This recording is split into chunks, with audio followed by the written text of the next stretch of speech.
championship series. They are a tough team. That ball is hit well. And it's out of here. Francisco Lindor has broken the scoreless tie. Look, it's all about how you play the game in October. Indians fans picking up where they left off 17 hours ago when they were celebrating a Game 1 victory in the ALCS 2-0 over Toronto. The Indians still perfect in October as we get set for Game 2 of the American League Championship Series, the Toronto Blue Jays and the Cleveland Indians. Good afternoon, everybody. Ernie Johnson here. Ron Darling is here. He's going to talk about the pitching matchup momentarily. We're going to start with the Iron Man, Cal Ripken. Hey, Iron, last night, something Indians fans haven't seen since 1920. 4 straight postseason wins. What for you was the biggest takeaway from Game 1? Well, I mean, yeah, they performed their magic again last night, but I look at the big picture. They had a really great year, and so did Francisco Lindor. I mean, all the Cleveland Indian fans know about him, but now the world is starting to find out how great this player is. He was a difference maker last night. He did it on offense, here with a single, and he did it on defense. A nice start to a double play right here, and here was the big ball, a big home run, the only runs of the game that propelled him and their team to a win. He did it with a smile on his face. He did it with a lot of enthusiasm. This kid is a bona fide star, and the whole country is finding out about it. All right, thank you, Cal. Let's get into the pitching matchup today, Ron, because you've got a 20-game winner going for Toronto. And for Cleveland, you got a guy who thought he was going to be pitching Game 3 on the road. Instead, it's Game 2 at home. Well, I think this is a little better ballpark for him because it's a little bigger. Terry Francona raves about his 31-year-old right-hander. Josh Tomlin's one of those guys who's ultra competitive. He's a guy that is a gamer. He'll throw innings and he doesn't walk anybody. His problem is he gave up 36 home runs this year. He's going up against one of the best home run hitting lineups in all of baseball. What has made Jay Happ a 20-game winner? Well, Jay Happ got traded from the Seattle Mariners at the trading deadline to the Pittsburgh Pirates. He went over there with Ray Searage. He dropped his arm angle a little bit. He went to a two-seamer to get the ball on the ground, not always in the air. That helped his control. Since that time, August 14th, he's 28-5. So he right now is one of the best left-handers in all the game and one of 3 guys to win 20 games this season. He'll try to even up this series for Toronto here in Cleveland, where it is an absolutely spectacular Saturday afternoon in the fall. First pitch, Game 2, right around the bend.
by the Lincoln Motor Company and the exhilarating new Lincoln MKZ. By T-Mobile One, welcome to Unlimited Baseball.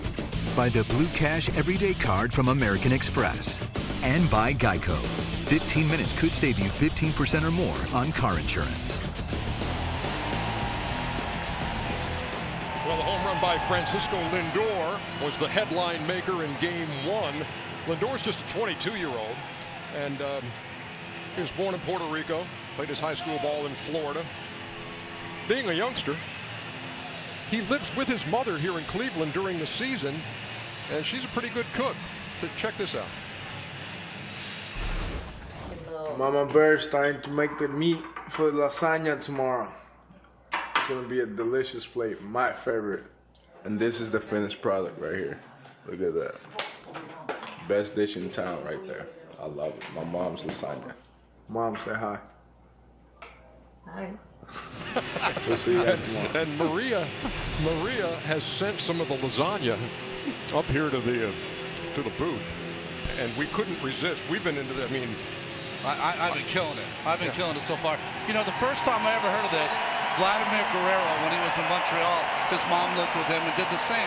Cooked a lot of the native dishes from the Dominican. So it's a cool thing. When you're a young guy, you can sometimes be lonely when you're in a new city. He's got his mom's with him.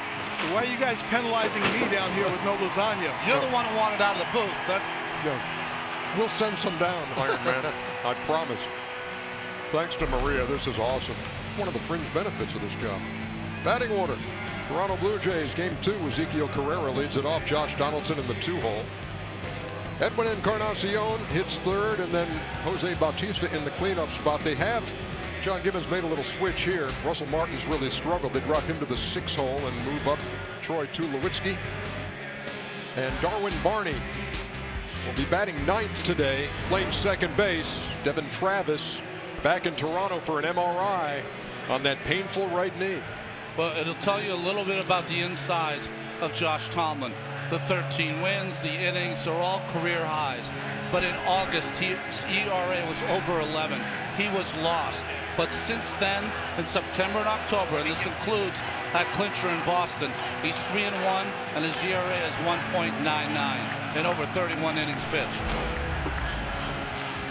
Here's the defense. It's really changed up with Geyer in left, Rajai Davis in center, Chisenhall again in right field. You got to have a good defense when Tomlin's pitching. He gives up a lot of contact. Ramirez, Lindor, Kipnis, Napoli, and Roberto Perez doing the catching again.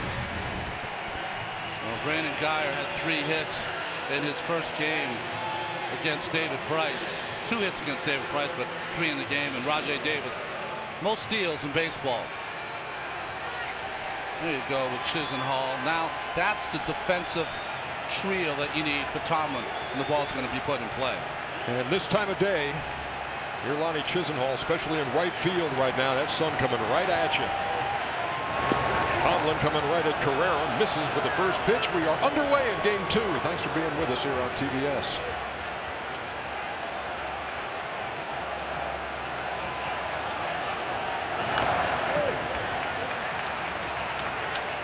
You know, it's going to be extremely difficult for the first 2 at-bats to see with these shadows. Once it gets a little darker further out, it'll be a little easier, but you have all kinds of different light patterns, and it's very difficult to pick up the ball. Ran up to bunt.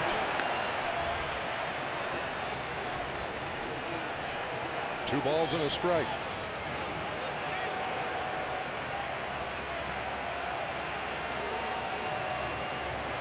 Ramirez in on the grass at third for Carrera, who will lay it down.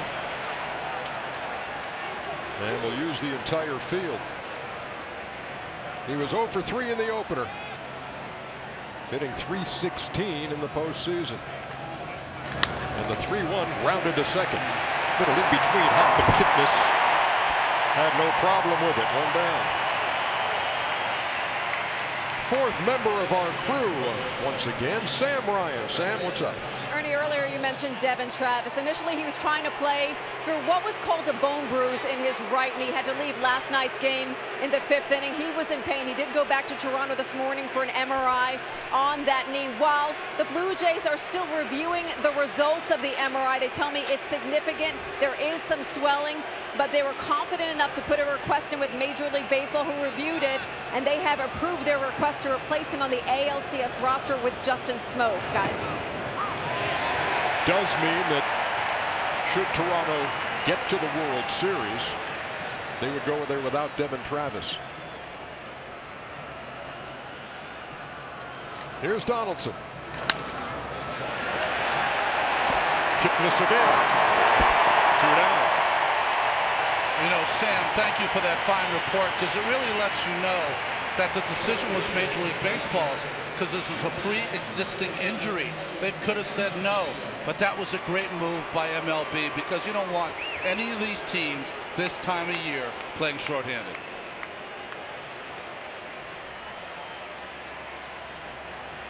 Here's Edwin Encarnacion. He's the only member of this Toronto team now who has hit safely in every postseason game so far. Indians with the shift on.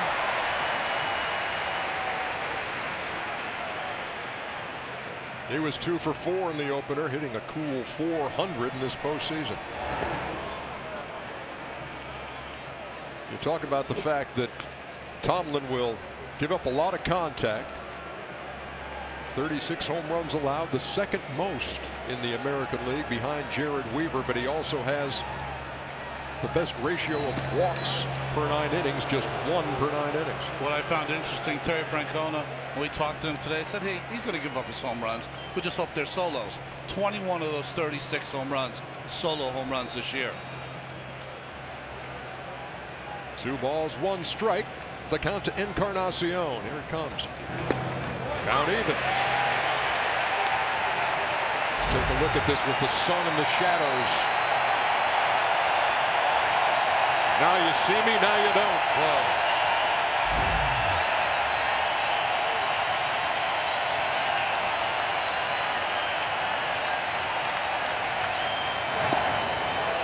Well, I know for the hitters, it's got to be extremely frustrating.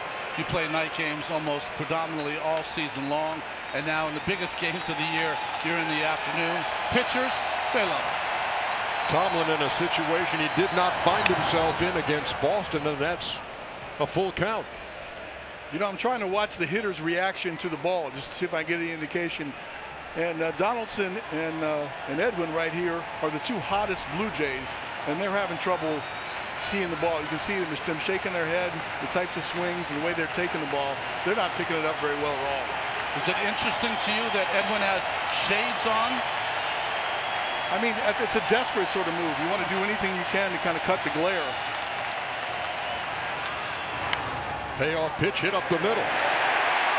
Try somebody else. Kipnis handles them all flawlessly. They go to the bottom of the 1st.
Batting order for the Indians. Rajay Davis leading it off. Kipnis in the 2-hole. There's Lindor, who homered last night. Napoli hits cleanup.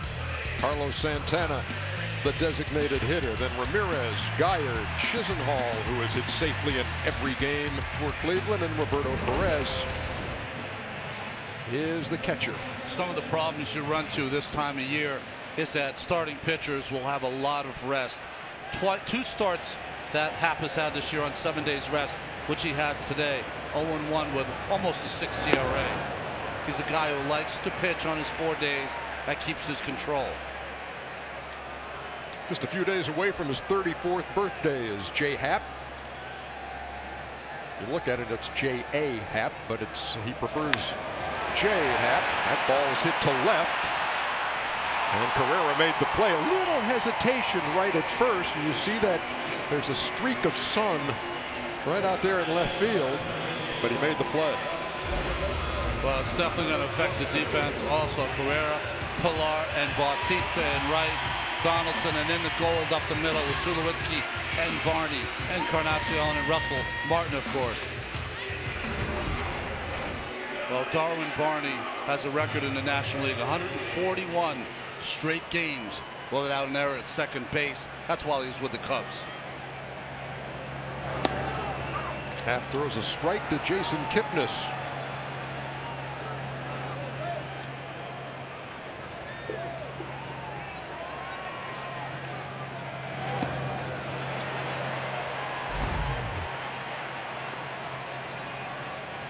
Encarnacion after that at bat to end the top half of the first. Something they'll all be dealing with here for a while today. So I guess the cautionary tale, Cal, is hey, run everything out, especially hit a ball in the outfield, run it all out, and then good luck to you at the plate here early on. Yeah, I was wondering if Edwin was actually talking about hard to see at home plate or hard to see on the defensive side. It looks like, to me, that's a hitter's face of disgust. Just like playing in cold weather, when you hit a ball at the end of the bat, it takes your life, your spirit away from hitting. 2 balls, 2 strikes. Breaking pitch, hit to center. Pilar, 2 down. Cal, didn't you tell me that you played a game at a similar time here, and Mussina and Hershiser were almost unhittable? Yeah, we started at that game, and it was almost like the first 8 innings you couldn't see. I think it was a 3-0-5 game. Mussina was throwing the ball really well, struck out 15, and I think Orel at that time struck out 8. But it felt like to us the game didn't start till the 9th.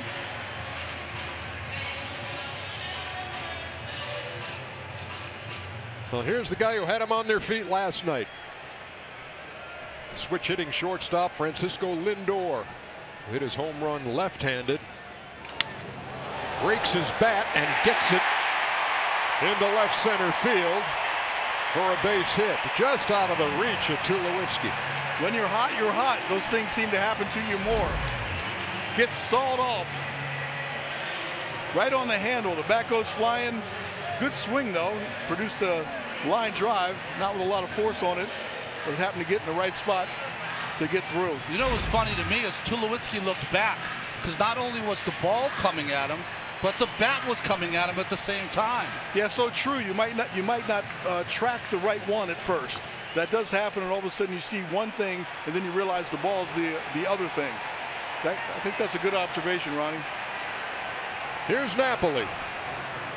Guy who had 101 runs batted in the regular season, still looking for his first RBI of the postseason. Couldn't see much of a hesitation there on that replay. But when you have 2 things coming at you, it might just take a split second before you know which one's which. I used to find that at third base to be a whole lot more nerve-wracking. At shortstop, you got a little bit more time, and the bat doesn't come that far out. If you're playing in for a bunt, and the bat head can actually get you before the ball gets to you.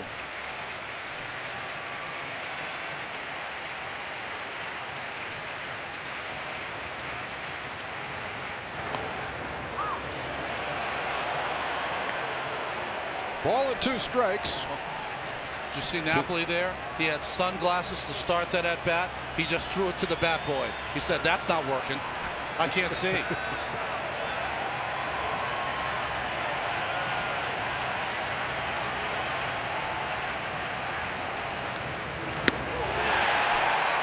strikes out to end the first.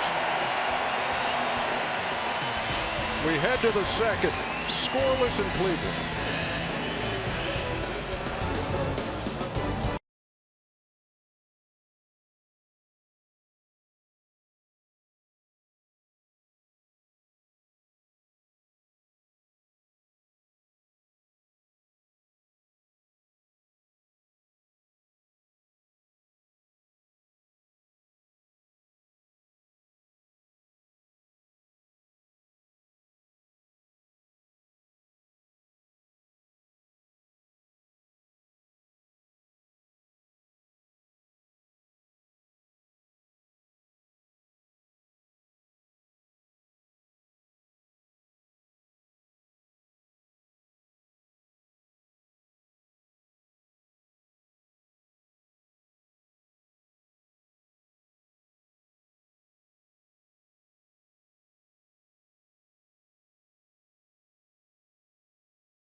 Don't miss the Dodgers and the Cubs. Game 1 of the NLCS tonight, 8 o'clock on FS1.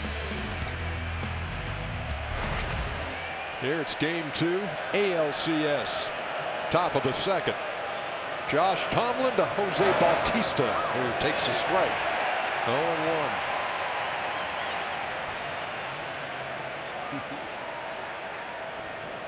Bautista just 3 for 18 in this postseason, 2 of them home runs.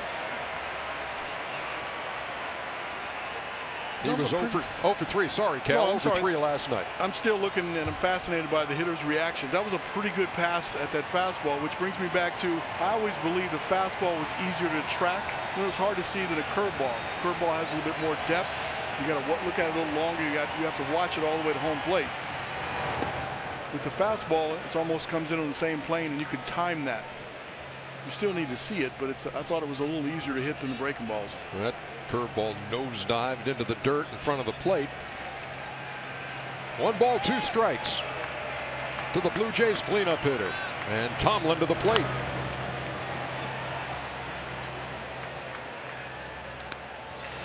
So Indians pitching got back-to-back shutouts in the postseason in this ballpark,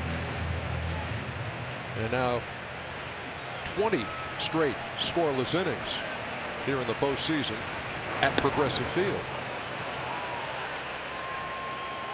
And I'd love to get your thoughts, Ronnie, on Tomlin, a guy who, okay, we're ready to start the ALCS. I'm going to be starting Game 3 in Toronto. Trying to gear yourself up at that point, and then all of a sudden here comes this drone injury to Trevor Bauer, and you're home pitching Game 2. Well, I think the great thing is Josh Tomlin is the kind of kid, 31 years old, who's got enough experience and he's a no-nonsense kind of guy. There are some guys that if you take them out of their rhythm, they have no chance of success. He said all the right things. I'm just happy to pitch. Give me the ball anytime he can. On the ground in the hole, Lindor. What a throw. Did he hold the bag? Yes, he did. One down. Toronto may want the umpire and crew to have another look at this. You know what's interesting to me? I thought Napoli should have came off the bag and just tagged Bautista. He got out a little early, and they got stuck out there and couldn't stretch any further. I don't think he stayed on. I think he's safe at first base. Got to challenge it. I would have gotten off the base, caught it, and just tagged Bautista. Had plenty of time. That angle's tough right there. Yes, it is. And that we are. Let's see if he did drag the toe once he made the play. That's awful close, but I don't think there's a lot there to turn it over. A lot of talk about the stretch and did he hold the bag, but the play Lindor made out there, Cal, all in one motion with the leap and throw. Yeah, I found myself mesmerized watching him take ground balls the other day, and he was practicing that bounce throw to first base. So he didn't do it just because he didn't have enough arm strength. He intended to throw the ball and skip it over there on the ground. It was a play that was used a lot in the 70s when there were a lot of AstroTurf fields. 2 balls and no strikes to Troy Tulowitzki, moving up to the number 5 hole here for game 2. Dropping Russell Martin back a spot.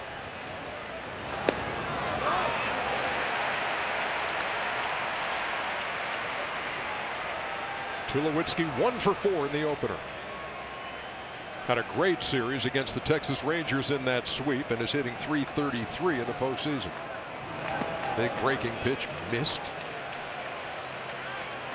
Now remember, the teams have 2 challenges before the 6th inning, so you know you want to make sure that you use them if you have to, if a play is close.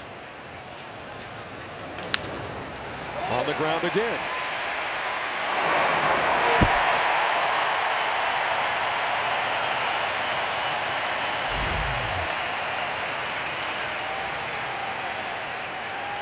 So what's going to work best in the late afternoon sunny skies of Cleveland? That's what's going on in the Toronto dugout in between innings. Yeah, many different colored lenses that kind of light up. Some yellow, red lenses. You're trying to cut the glare, but also to be able to lighten things up here too. Brings up Russell Martin, 0 for 4 in the opener with a couple of strikeouts, and now for the postseason just 1 for 20 with 7 strikeouts. Does have a home run. Came against the Rangers. Well, if you're an infielder, be ready. But Josh Tomlin so far 5 ground ball outs. So you're talking whether Josh would want to pitch, you know, in the second game or not. Let me think. It's at home. It's in the shadows. It's really difficult to see. Yeah, I'd want to pitch the second game. On the ground, and this one's going to get through for the Blue Jays' first hit. And it comes from a guy who could really use it in Russell Martin.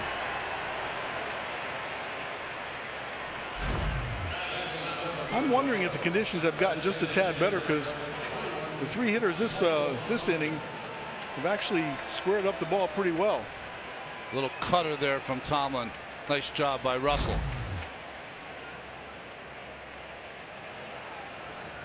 Here's the designated hitter, Michael Saunders. One of 2 lefties in that Toronto lineup here in game 2. Career high 24 home runs this season. He took some of the better at bats, I thought, against Kluber last night. A couple of hits on some breaking balls.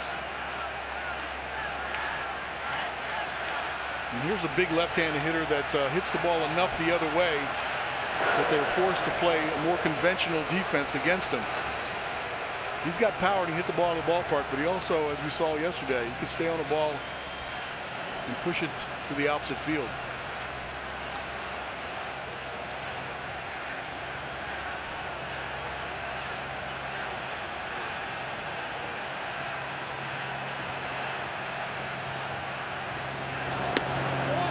Inside with the 0-1, count even.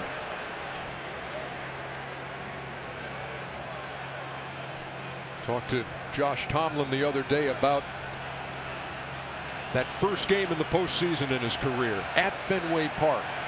Possible clincher.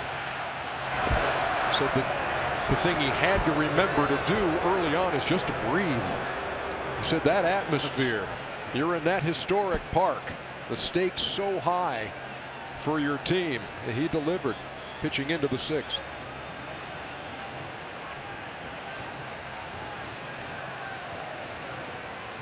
One ball, one strike. Here it comes, breaking pitch and a beauty.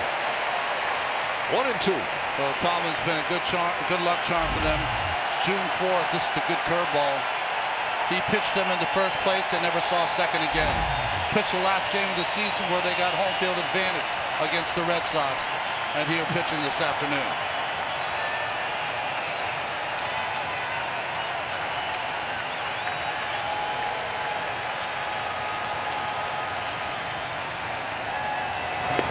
Strikeout number 1 ends the top half of the 2nd. It's game 2 in Cleveland on TBS.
Live every postseason moment with MLB.com At Bat, the #1 app for live baseball.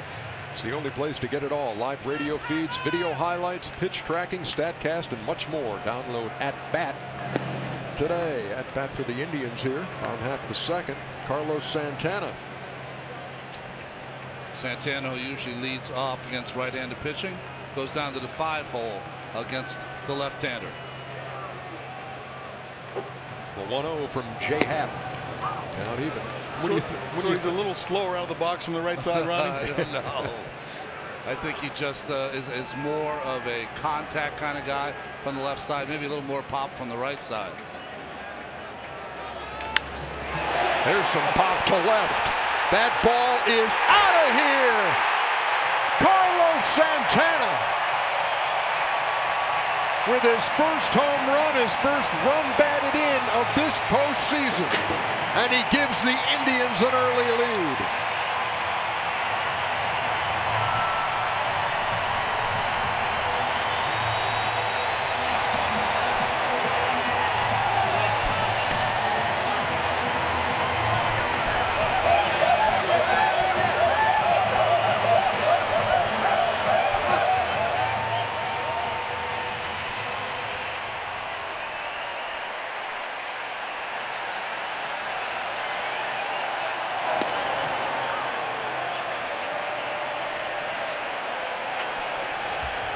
Well, the Indians haven't trailed in the last 35 innings this postseason, and they jump out on top here in the second. Yeah, I wasn't sure from the side here whether that looked like an off-speed pitch. Gets out on it. Nice line drive that barely clears the high wall in left field.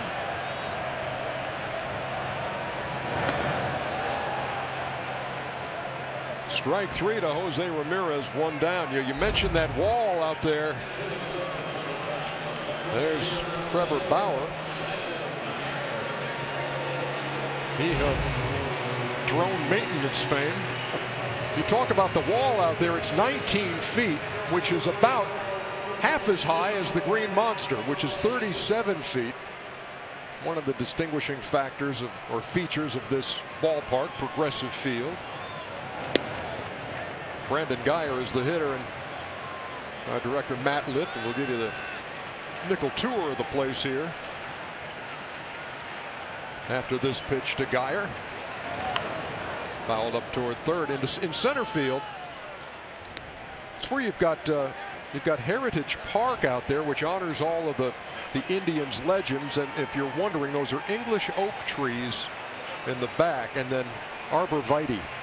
Hope I'm saying that correctly. I looked at a YouTube video to make sure. That's kind of the hedge plant that's right there over the wall at the 400 mark. I didn't know you were such an arborist. Unbelievable. No, I mean, if all it takes is getting on YouTube to be an arborist, then thank you very much.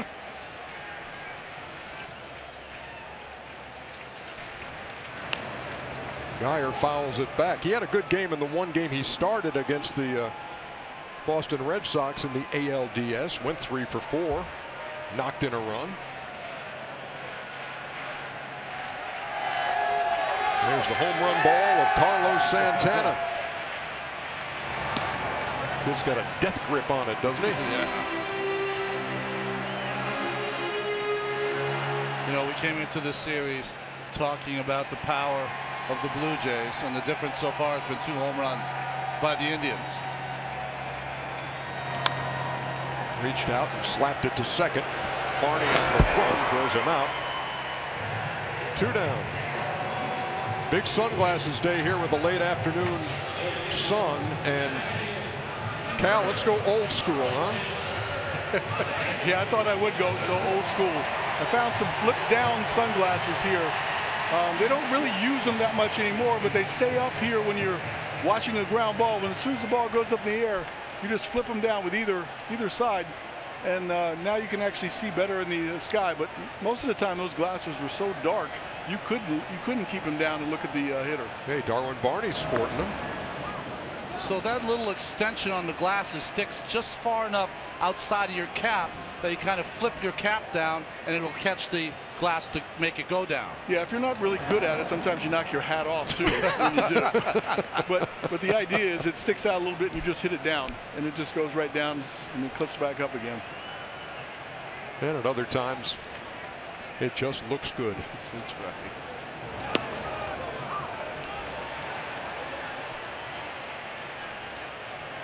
Lonnie Chisenhall hitting .462 in this postseason. Has hit safely in every game for the Indians. And after the plate, fouled away. And he gets in the lineup because left-handed pitching has not hurt him. In this postseason, he had 2 hits against Price, including a 3-run homer.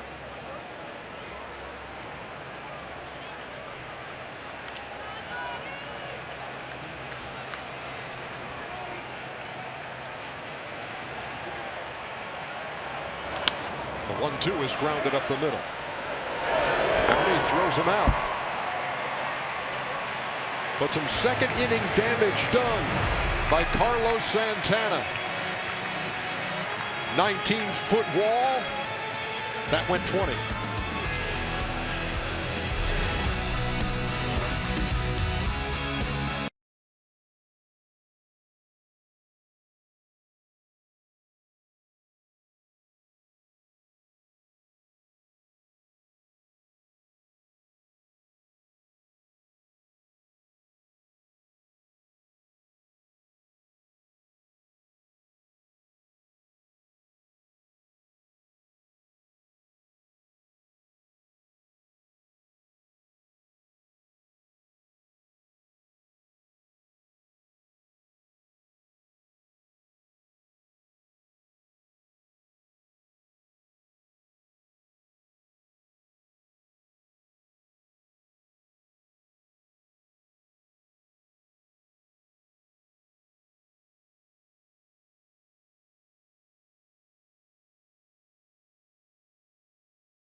Follow Bleacher Report on Instagram and get the coolest sports content before anybody else. Join millions of others and follow Bleacher Report on Instagram right now. Kevin Pillar leads it off, top half of the third here in game 2. And there's a strike from Tomlin, 0-1. You know, it might not mean anything because you can't see the ball yet, but the wind's blowing straight out, and the ball was flying in BP today. Well, it's interesting that John Gibbons was saying, and Terry Francona, that the ball, and we saw on the game against the Red Sox, the ball will fly out to right center and right field here. Boy, did he pull the string there. 1-2. Tomlin was a college shortstop. Did some pitching while he was also playing short in junior college. There's a tapper third. That'll be easy for Ramirez. 1 out.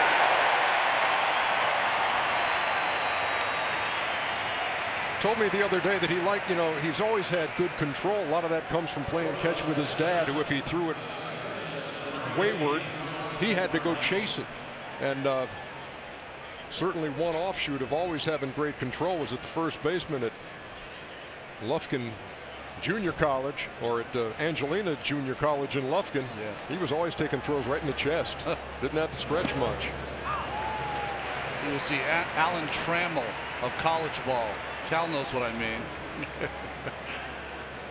Yeah, Alan Trammell, if he threw a ball a little off to someone's shoulder, it was a wild throw for him. He was automatic.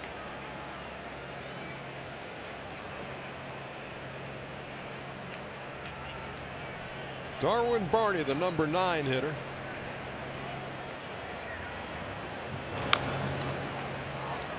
He's getting the start at second base. Devin Travis re-injuring or aggravating his knee injury last night. Had to leave the game. Back in Toronto for an MRI. Replaced by Justin Smoke on the ALCS roster for Toronto. Up the middle for Barney. That's a base hit. And after going 0 for 8 this postseason, he breaks through here in the third. Well, Tomlin's going to give up some hits. 174 innings pitched, 187 hits to go with those 36 home runs.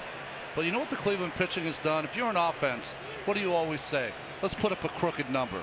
2, 3, 4 runs. Well, the Cleveland pitching, no multi-run inning in their last 50 innings pitched. Remarkable number for Mickey Callaway and his pitchers. Top of the order now in Ezekiel Carrera. He grounded to second his first time.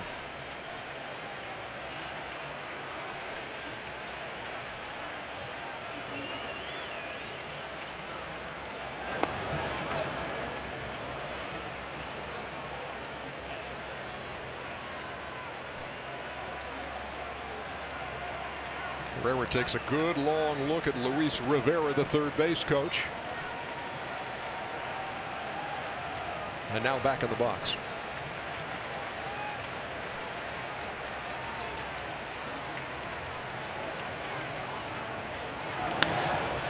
Grounded to short. One play for Lindor, and that's to first. 2 down.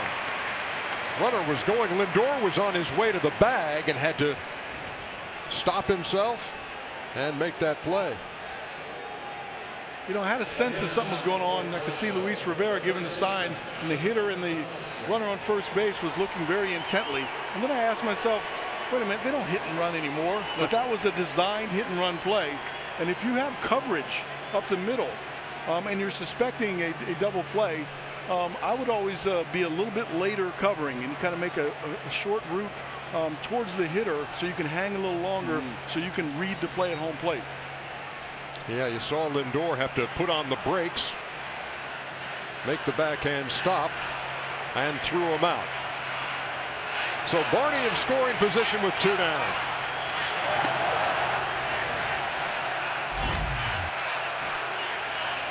So he's coming in.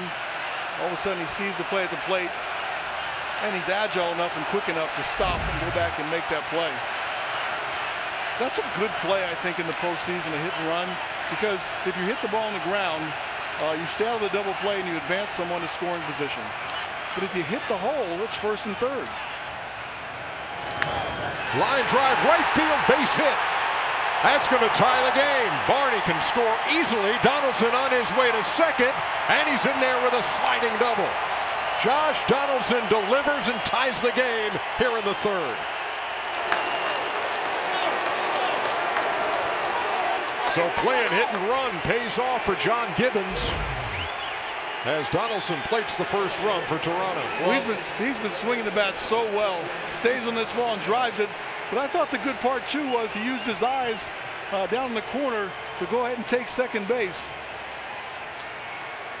Chisenhall couldn't plant and throw.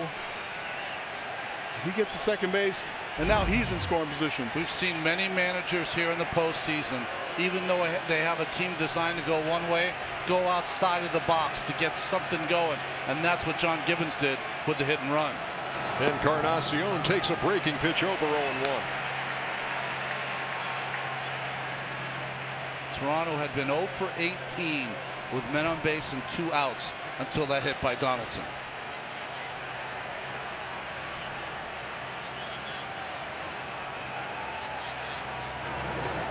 One down low, count even. You look at the series against the Texas Rangers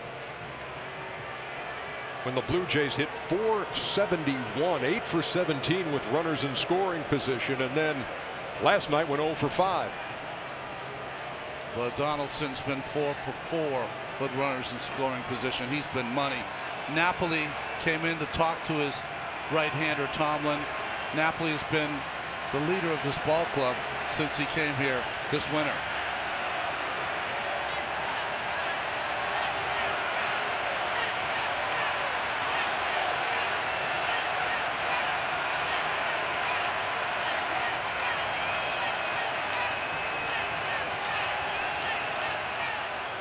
Nobody covering, but the bluff got Donaldson back to the bag.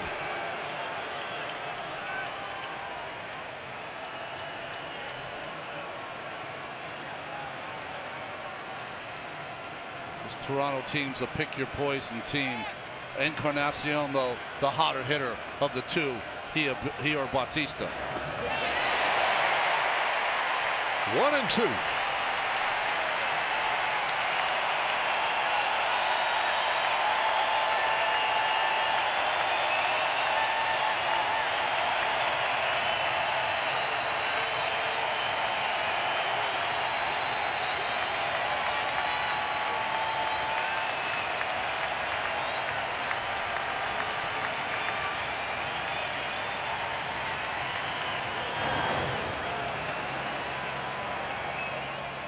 Well, the Blue Jays certainly had their chances in game one in the early innings.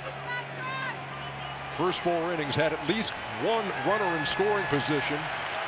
Couldn't cash in. They have here in the 3rd inning in game 2. And looking for more.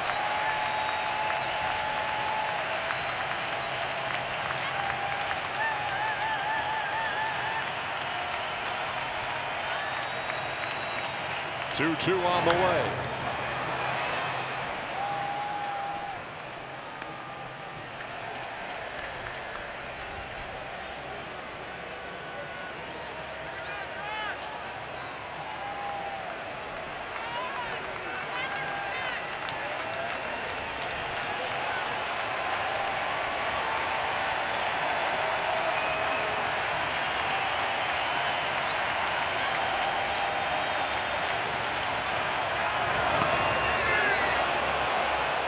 Missed with the breaking pitch. Encarnacion thought it was 4.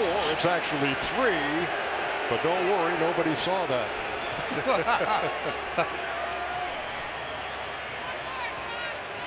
Just the way he's taking the ball, you can tell this at bat he's seeing the ball a little bit better than the first time up. And that curveball, just for miles per hour, his curveball 73, 74, 75. Last night we saw Kluber's. His curveball was around 83, 84, and that's a big break. So the change of speed and the break is also something the hitter has to worry about. I'd throw another curveball here. He did. He bounced it. And that is ball 4. 1st and 2nd now with 2 down.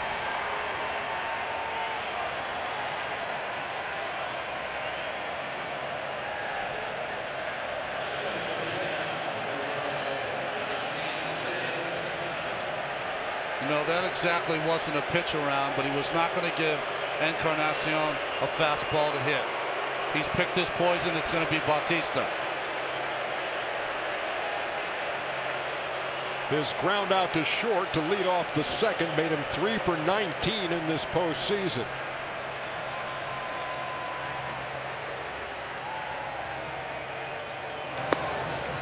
There's a strike, 0-1. He's 3 for 19, but he's always dangerous in the postseason.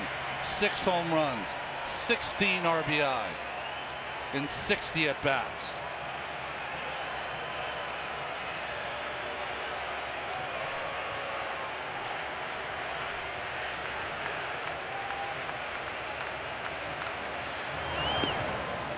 Missed with that breaking pitch. It's 1-1.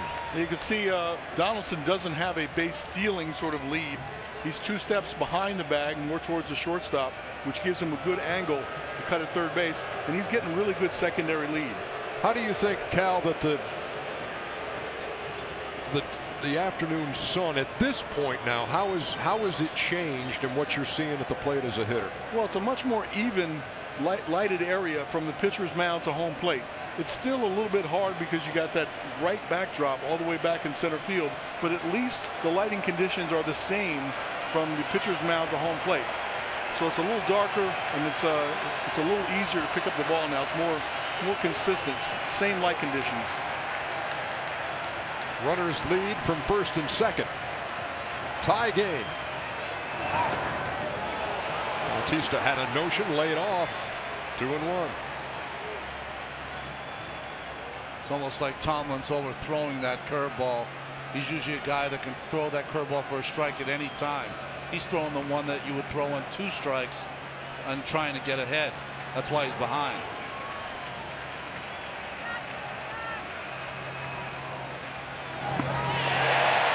cut.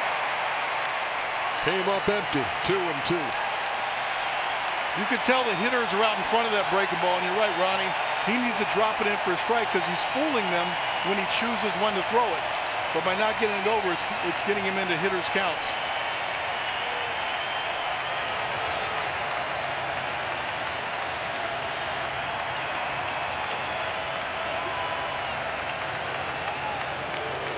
You know, we've spent a lot of time talking about the shadows here. The shadows that are the problem now. If you see Jeff Manchip up in the Indians bullpen, is right fielder Chisenhall. It's going to be an issue in right.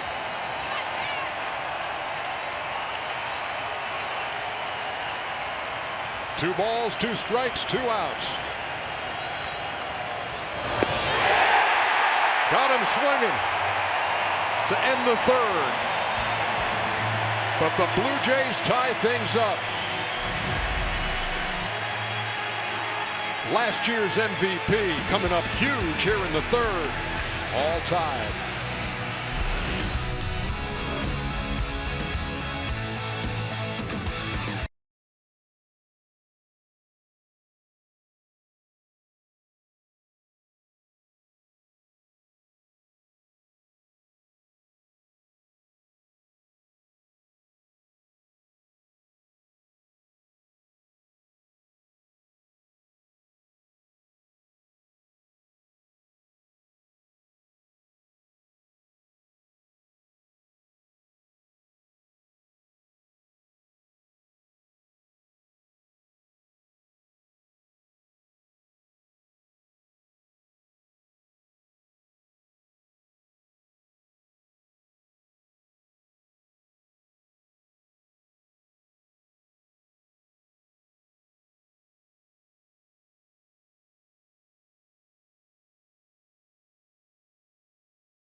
Upcoming in this series Monday in Toronto. Game 3 come on the air at 7 o'clock, and then Game 4 Tuesday, an afternoon tilt from Rogers Center. 2-3-2 format as we head to Toronto for games 3, 4, and 5 if necessary. 6 and 7 would be back here in Cleveland. Roberto Perez leading it off against Jay Happ.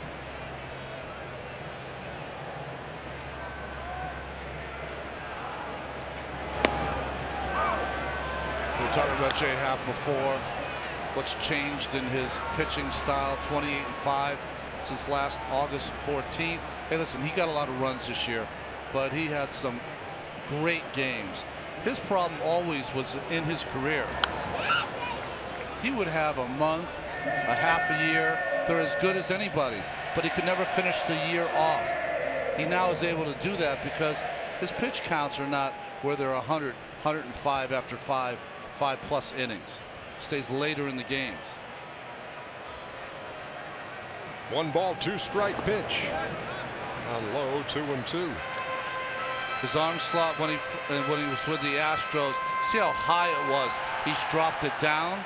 That's allowed him to sink the ball. He used to always be a pitcher that would pitch from about the letters up, and now he pitches around the knees and occasionally elevates the baseball. Foul back, and I thought I had one. Well, if you would have reached down a little bit, we might have lost you to the crowd. But don't want any of the equipment to go. Oh. I got a good view of that right now, Ernie. I saw you lean out. It seemed like you reacted late to the ball. That was anti-Lindor. Can you close his mic, please?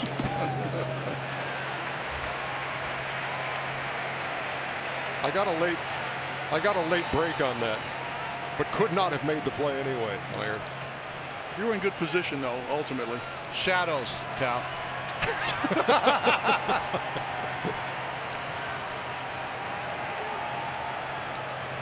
3-2. Missed inside. Perez draws a leadoff walk here in the bottom half of the third. Moments ago, Sam Ryan spoke with Blue Jays pitching coach Pete Walker. Pete, Jay not seeing the early traffic that he saw in the DS against the Rangers. What's the difference? You know what? Right now, I think he's throwing the ball really good right now. He got burned by one sinker down in the way that came back over the middle part of the plate, but I think his fastball command for the most part has been good. He's actually showing some good secondary stuff right now. That curveball's working. The cutter's been effective, so that's a good sign. In your opinion, how are the early shadows, first inning in particular, factoring in? Yeah, I haven't heard much complaining from our guys on the bench, so, you know, we take advantage of that if we can. But as pitchers, we just go about our business and try to make pitches. Thanks so much. You got it, Sam. Thanks, Sam and Pete. Saw Rajai Davis run up to bunt. 0-1. So I guess that homer was a sinker. It wasn't a good four-seam fastball up, but fastball nonetheless. It went for a homer. That's in the dirt. Martin, kind of an awkward block of that one. Catchers will tell you the hardest pitch to block is the fastball. Why? Because you just assume the pitcher's going to throw it for a strike, not bounce it in there.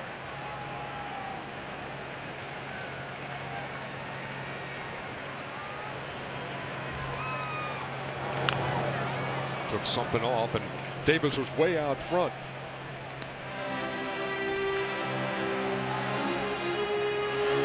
You know, Happ's curveball is a big breaker, but it also is a lot slower. Again, 75 miles an hour. It serves as a big changeup as well as a ball that breaks a lot.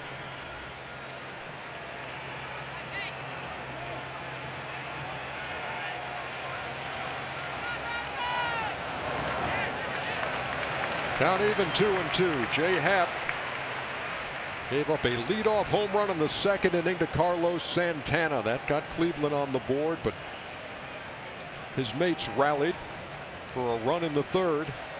Josh Donaldson's run-scoring double tied the game. That's where we are, bottom of the third.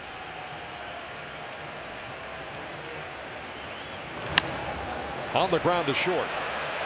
There's one, but the speedy Davis beats the rap at first. Not really a perfect double play ball, Cal. No, wasn't a double play ball at all. And you got to be careful. Troy made sure he made a good throw right here to keep the double play in order now. But whether it gets a speedy runner, slow hit ball, there's virtually no chance for that. You'll see some young shortstops try to make that into a double play, and then you'll make a mistake at second base, and all of a sudden you have a chance for a big inning. Troy made sure that he got the first out and kept the double play in order right here. So the guy who led the American League in stolen bases is aboard with one out here in the third. Rajai Davis was 43 for 49. Hasn't been on here in the postseason. He's 0 for 8. He does have an RBI on a sacrifice fly, but now he's on the base paths. Got that big oven mitt on the left hand. And there he goes immediately. Throw down by Martin's going to be late.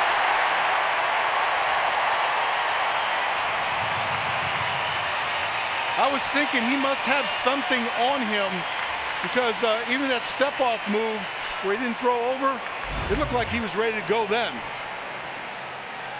I know what you mean, Cal. A lot of these great base runners, base stealers, they have a tell.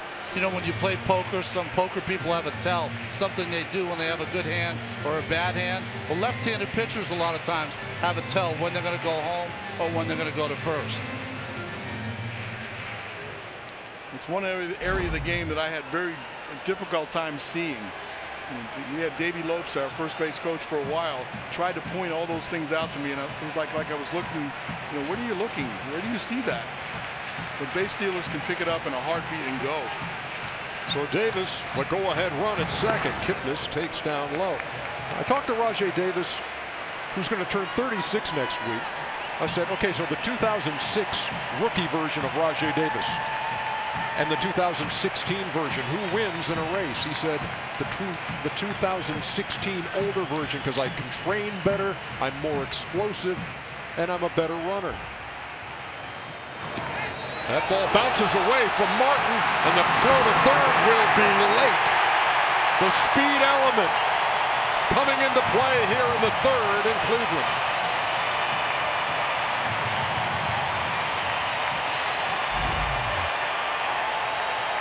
You had a good, real close-up view of the speed of Davis coming into third base. And we had that argument or discussion about whether you can hold the base or not. And it seems like he's got a lot of speed coming in, and both the slide into second base and the slide into third, he made sure that he kept contact with the base. But it wasn't easy. What's interesting with Russell Martin there, he never got the glove turned around. He tried to almost backhand it, and that's how he lost the play.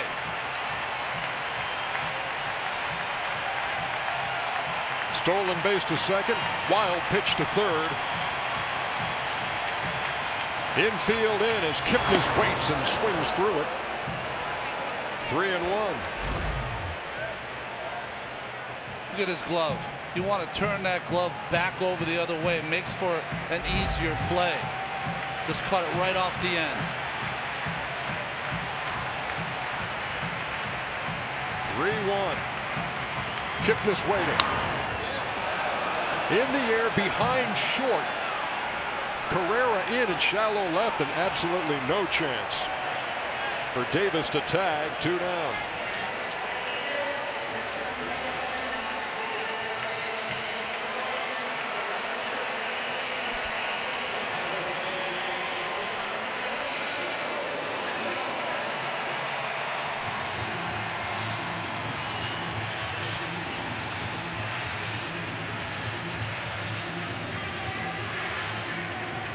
So here's Lindor.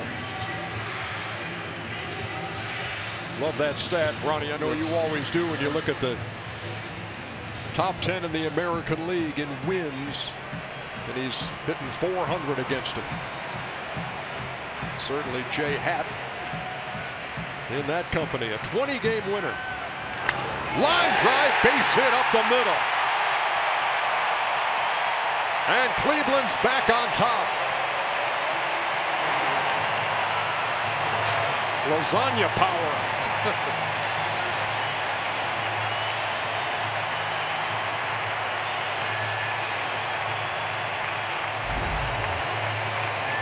This looked like a sinker down and away. And Lindor was just trying to go straight back up the middle, stays on it, and drives it through the box for a hit. Boy, that was nothing but barrel right there. Indians on top, 2-1, and here's Mike Napoli. Napa's got to make sure that he pays attention. There's the Believe Land spikes. Pays attention to Napoli. Napoli hitting over 400 with 9 home runs when he puts the ball in play on the first pitch.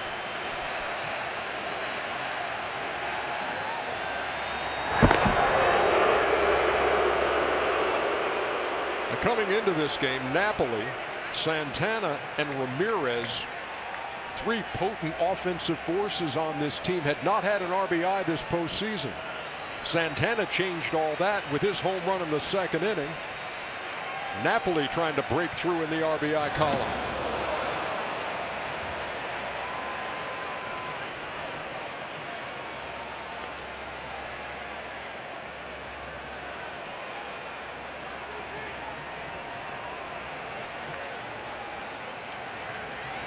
Jay have no pickoffs this year. You can tell he doesn't have a great move for a lefty. He's ahead of Napoli 0-2.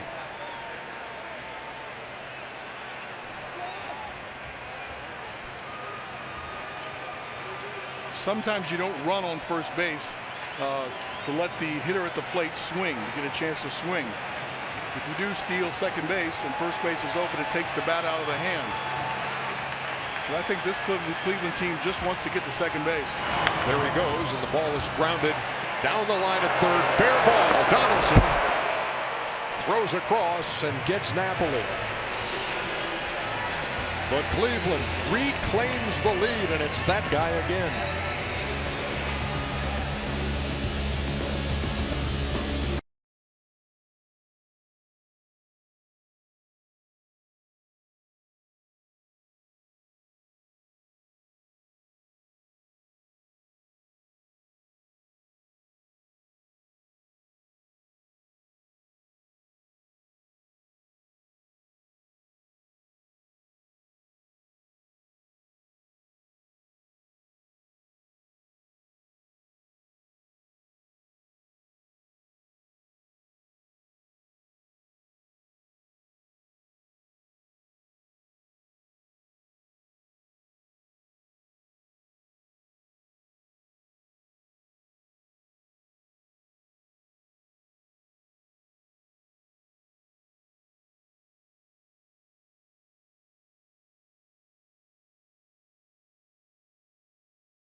The NBA is back on TNT. Tune in Tuesday, October 25th for the Knicks and Cavs, followed by the Spurs and Warriors. Coverage begins at 6 Eastern.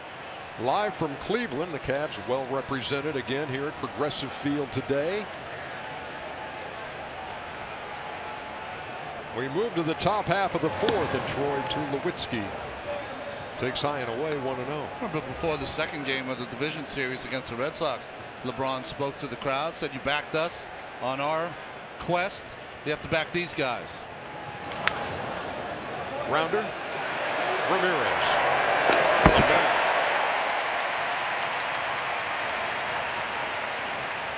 Mickey Callaway is the pitching coach of the Cleveland Indians. Sam Ryan spoke with him. Making some third inning trouble for Josh, but getting the ground ball outs. What do you like? Yeah, you know, I like it a lot. I think he's keeping the ball down well, getting it to the halves that he wants to get it to. And you know what? He navigated that inning pretty well. You know, he had some really good hitters coming up with some guys on. Donaldson went the other way for a good double, and then he did a really good job of not giving the next couple of hitters anything to hit. He was originally scheduled to go game 3 on Monday, moved up just yesterday. How did that affect his schedule? Well, he didn't get to throw a bullpen, so, you know, these starters, they like their routines, but if anybody can handle it, Josh Tomlin can, so we're glad he's out there today. Thanks, Mickey. Thanks a lot. Thanks, Mickey and Sam. As Josh Tomlin goes back to work with 1 down here in the 4th, facing Russell Martin. Big swing there by Martin. 8 ground ball outs so far for Josh Tomlin. His shutdown ERA is a little lower than his regular ERA at 4.17. He wasn't able to get it done last inning. See if he can get it done this inning.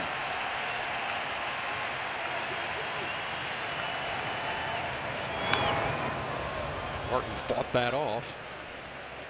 Ball and 2 strikes. I can't help but think about when Cleveland takes the lead, what Francona's thinking about bringing Miller in.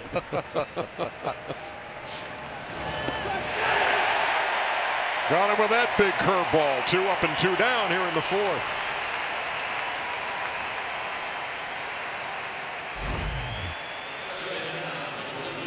Cal, that's that breaking ball you were talking about when he throws it for a strike.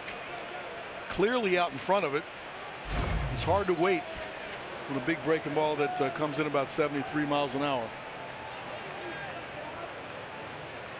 We asked Terry Francona before the game, was Andrew Miller available? He said he only threw 31 pitches last night. Of course he's available.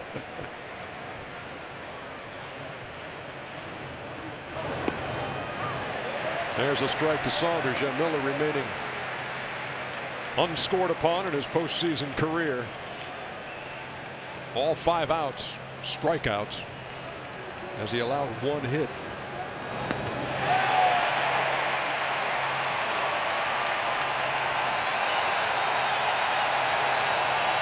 Big message board here says scream.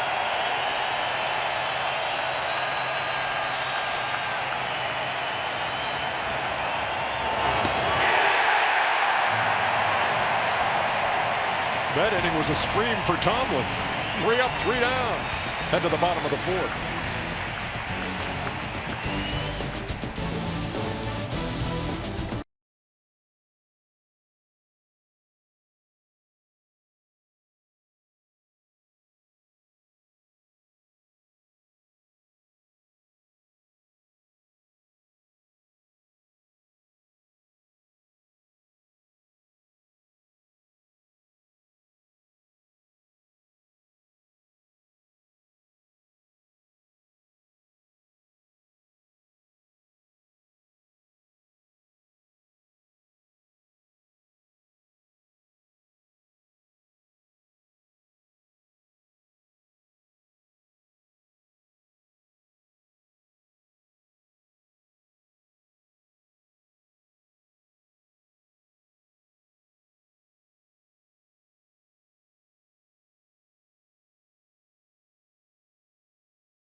Time for the Art of Performance, presented by Jaguar. See Justin Turner of the Los Angeles Dodgers, who have made it to the National League Championship Series. Playing game 1 against the Chicago Cubs at Wrigley tonight. Carlos Santana had a big old cut, trying to duplicate what he did in the 2nd inning. Solo home run. Boy, Turner's made himself into a great player, money player. He was 10 for 19 last year with 6 doubles and 4 RBIs in the postseason. Happ jumps out ahead, no balls and 2 strikes. Here it was in the bottom half of the 2nd. This didn't take long at all to get out. Yeah, it looked like a sinker that didn't get to where it was supposed to. It didn't sink and stayed on the inside part of the plate. First home run and first RBI of this postseason for Santana, who hit 34 homers with 87 runs batted in. Hey, Ronnie, what about that high strikeout percentage on fastballs for Happ? Like 70-some% of his strikeouts come with a fastball. But what he will do now is that before he used to throw almost all of his pitches up in the strike zone, but now he tries to live around the knees, and if he gets ahead, he'll come up with the fastball. Now you go from 0-2 to a full count. Doesn't seem to be controlling his breaking ball yet. Again, we talked about 7 days since he pitched last, when he struggled through 5 innings and 9 hits given up against the Texas Rangers. The payoff. Strike 3 call, 1 down. The 3-2 changeup totally froze him. He had to be thinking in the back of his mind, I hit his fastball the first time up. And here's the grip on the changeup. It fools him, freezes him, takes it for a strike. Here's Jose Ramirez. 0-1. It's 2 in a row now, so finding his way with that changeup. Ramirez struck out his first time and grounds this to second. Barney got him by a step. 2 down.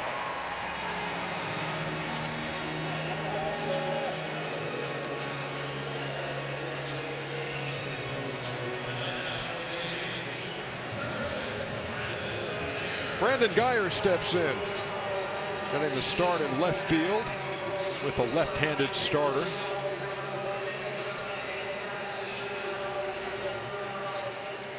You see the folks in right field, they still hands over their eyes trying to get a view of this game with the sun in their eyes. Guyer takes down and away. This is a guy who was hit by pitch 31 times this year, 23 of those when he was with the Rays and 8 with the Indians. And he says that because he has more of a closed stance these days and pitchers started pitching him in, that he was taking a lot of pitches off of that front leg. But 31's a lot, Iron Man. Yeah, I was just trying to figure out. I think he takes a few of them intentionally, is what I guess. Instead of moving out of the way, kind of puts his leg down there and takes them. I see the point of getting on base, but I don't see the point of taking the pain. At 31, you think that's a lot, and then you think back to Ron Hunt, 50.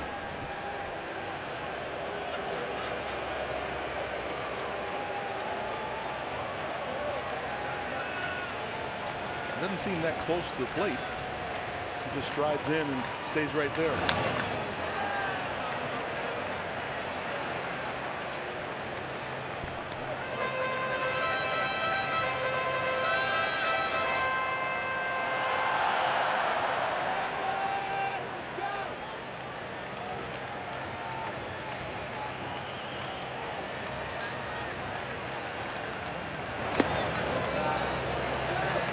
Missed inside. The count even, 2 balls and 2 strikes. Once upon a time, Guyer was a highly thought of Cubs prospect.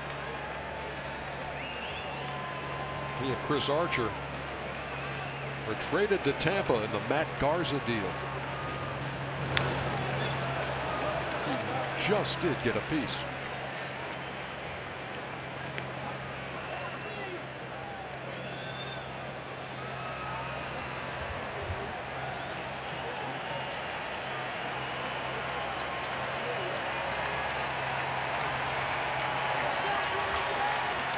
J Happ. 2 up and 2 down, looking for a 1-2-3 inning, and that bounces up. 3-2. Well, it hasn't seemed like Brandon Guyer's been very comfortable in this at bat, but boy, he's really worked the pitch count.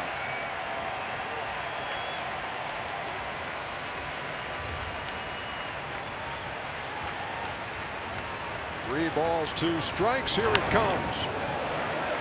The battle continues. So, Ronnie, talk about these type of bats from the pitcher's perspective. 9, 10, 11 pitches. At some point, you're like, put the ball in play, please. I mean, come on. But, you know, you have these battles. It's because as a pitcher, it's 3-2, 2 outs.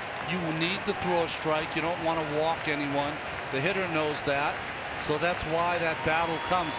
Very hard to get a swing and miss. 3-2. Well hit on 1 hop to second, and Barney will throw it out.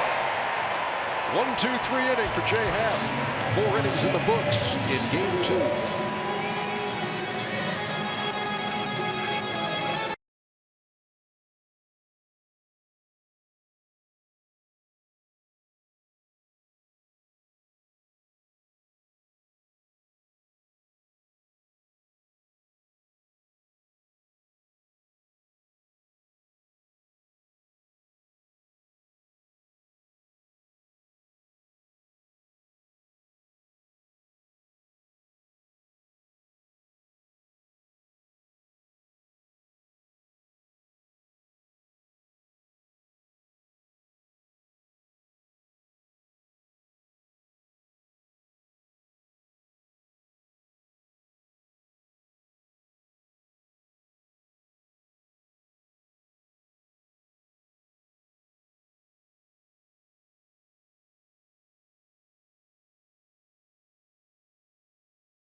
This 2016 ALCS telecast on TBS is brought to you by new Wagner OEX for stopping performance.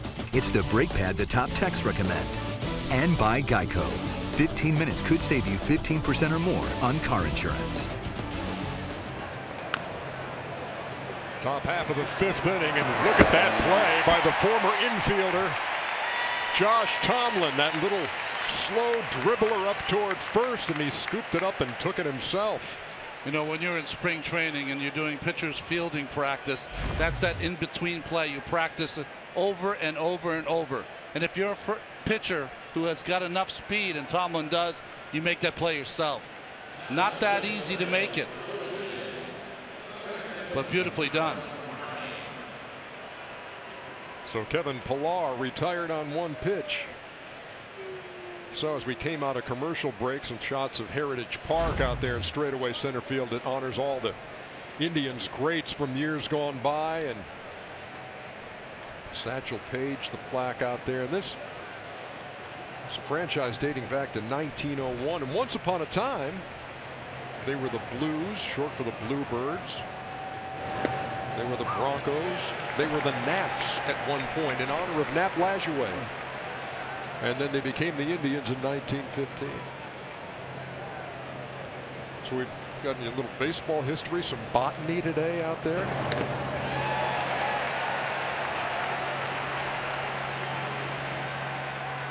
The little food channel. Yeah, network for you. Yeah, with Lindor's mom giving us the lasagna. Rub it in, guys. No balls, 2 strikes to Darwin Barney. Breaking pitch fouled back. Boy, Tomlin looks better now than he did before. 9 groundouts and 4 strikeouts. Really's got good command of that breaking ball now. We talked about it earlier. He was holding on to it a little too long. He's got a nice release point, nice feel for it now. Facing Barney here, who singled his last time and scored the Toronto run, but he takes a look at strike 3 for the second out here in the 5th. Cal, that looked like that little indoor cutter that they throw at the right-hander's hip, and it came back just enough to catch that inside corner. You can see the target was set up a little higher, so they wanted to elevate it to the top side of the strike zone. I think they barely hit that. From the side, it didn't look like a good pitch, but on the replay, it's right there. Strike 1 to Ezekiel Carrera. There was that look of resignation. I know, Cal, you know this feeling though. If you're fooled on a breaking pitch or something, and that is going to be a strike, and you knew it. Not that it ever happened often to you. Only every game.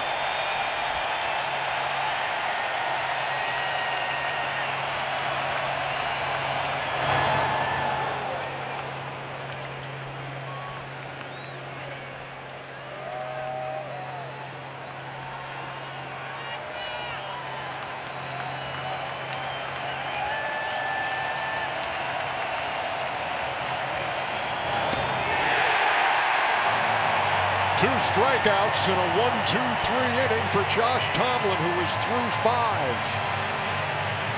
And the Indians lead game 2 by 1.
There's a look at one of the great sports bars in North America.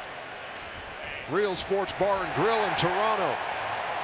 Nice. And got to be a little anxious there at Real Sports with the Toronto Blue Jays. Well, they've come here in droves. There's a lot of Blue Jay fans here. Just hoping that their 20-game winner just can hold the game here until they can get their thunder going. Ronnie Chisenhall leads it off and fouls it away. Well, the Blue Jays with homers in every postseason game coming into this series. Shut out in game 1. They have managed to run in game 2 on a run-scoring double by Josh Donaldson. That came in the 3rd. The rookie Joe Biagini getting loose. Jay Happ starting game 2. Going back to work here in the bottom half of the 5th. That misses. I mentioned before there were 3 20-game winners in baseball. Rick Porcello with 22, 20 for Happ and 20 for Scherzer. Well, they beat Porcello already in the postseason, Cleveland. They're trying to beat their second 20-game winner.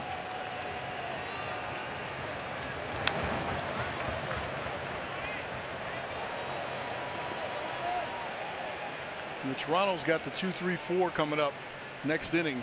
And I know if I was Donaldson, who's going to lead off, I'm thinking, okay, leave him in the game. And I need to see him. I need to see him one more time. And I know Francona's actually thinking, you know, he's pitching really well. Let me just stay with him. Well hit, base hit. Chisenhall has hit safely in every game for the Indians this postseason. But maybe them being able to push a run across in this inning will make that decision a little easier. I'd be tempted, I'd be awful tempted to start to match up with the lead, and especially with the big boppers coming up.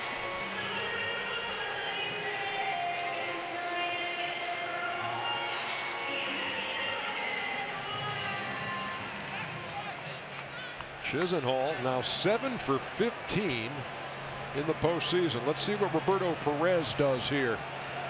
Number 9 hitter. Runner at first. Nobody out. Squares and cannot get wood on it. 0-1. This is this thing you talk about, Cal, asking players to do things that they don't do during the regular season. Sometimes hard to be successful. Yeah, you got to have confidence, and you got to be able to do it at game speed. You know, it's one thing bunting and batting practice at 60 miles an hour. Most people can do that. But the game speed. Squaring early here too, Cal. And takes down low, 1-1. Go ahead. No, I didn't mind. I never minded someone squaring early. You have the idea that you can control the bat. You can always bring it back. But the most important thing is for you to get out there and angle the bat and let the ball hit the bat and direct it where you want to go. He's got the opportunity to bunt it to first. Because Edwin is holding on. He's a little bit late there. Squaring again, then draws it back and fouls it. And if you make a quality bunt, it's still difficult to force a guy at second base unless you're just really aggressively and overly charging and you're right on top of when he bunts it. You know, that's normally not the case. He bunted 5 times, sacrificed 5 times this year, batted under 200. So he has done it this year, but probably swinging away here with 2 strikes.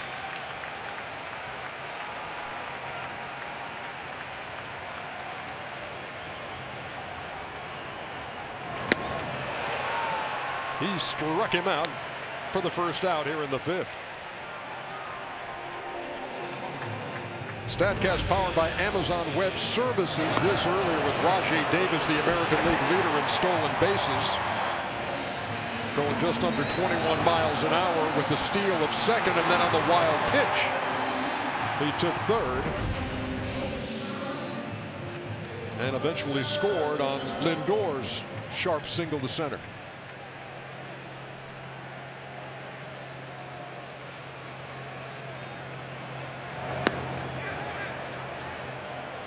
They check at first for help, and Brian Gorman says he did not go. 1-0.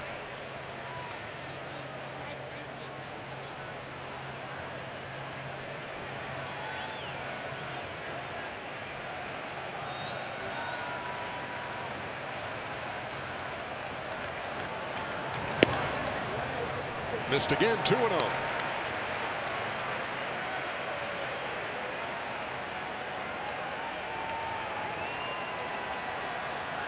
Davis is not all speed. He's got some pop.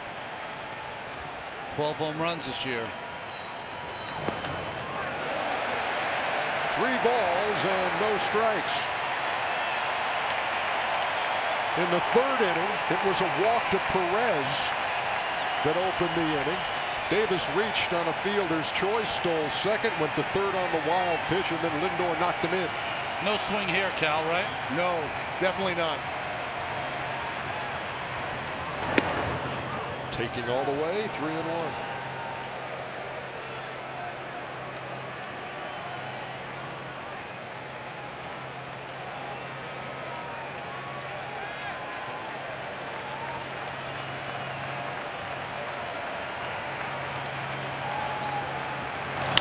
Down the line, foul past third.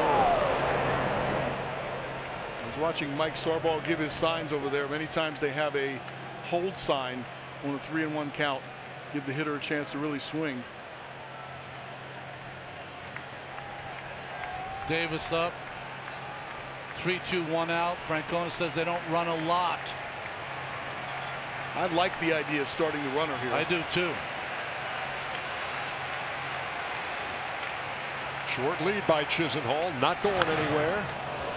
Fouled away, and the bat goes toward the dugout. What a play by the bat boy.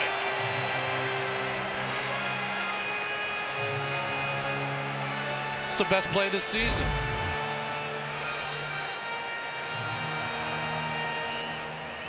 Oh, 2 catches in the stands, and the bat boy with the bat. Nice job.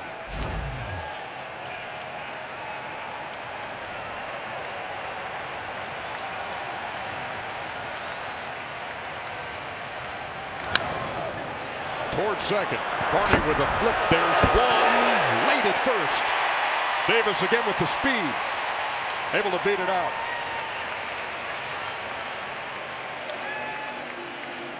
I'm a little surprised by that one because I think that's a turnable double play. Davis runs really, really well. Beat it down there. And I think both those guys would say we probably should have turned this one.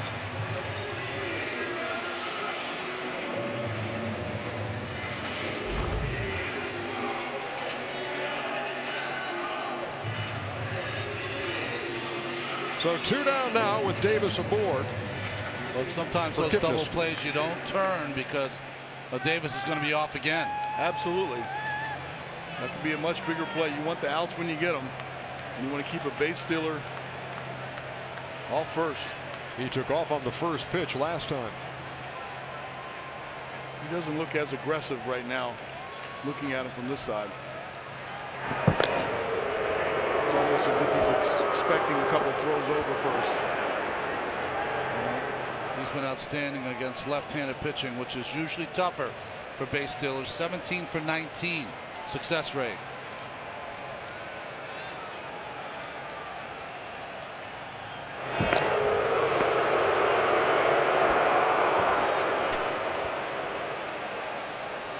Sometimes they can read the move, and sometimes they can just read the mind.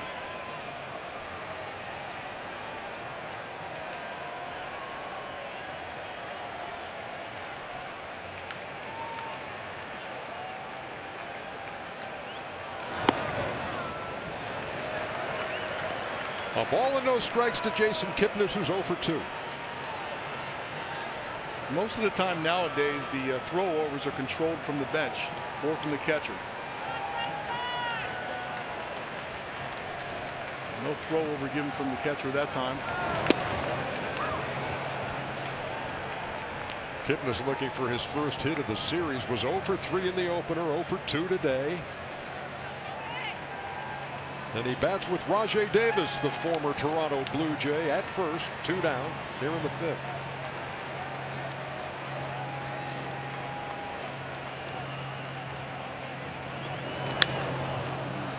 Popped him up.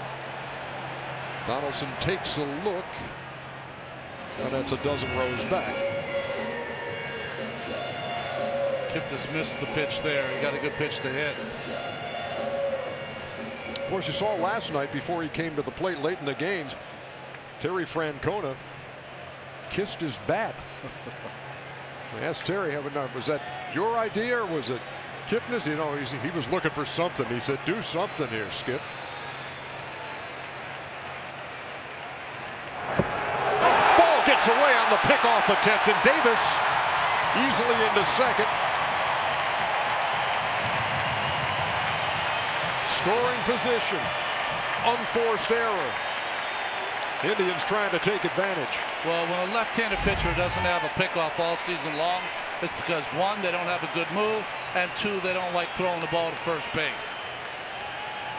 Well, that came to the bench, and there was a sign that says throw over, but it almost seemed like he didn't want to throw over. Let me just throw over and get the ball back. First error for Toronto here in the postseason. If that ball doesn't bounce straight back, Davis might be at third, but it bounced right back to Barney, who alertly recovered it. 1 ball and 2 strikes with Davis at second. Kipnis hanging in.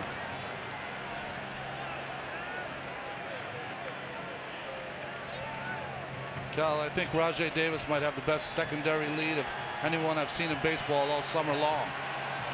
I mean, he's halfway to third base when Kipnis was swinging the bat there with 2 strikes.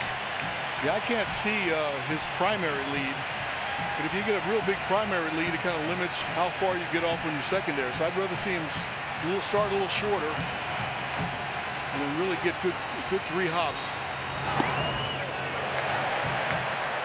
The thing about him is he's so fast. He doesn't have to worry about those things nearly as much as the guy that doesn't have that speed. He wants to make sure he gets a jump and make sure he does everything he can to score that run.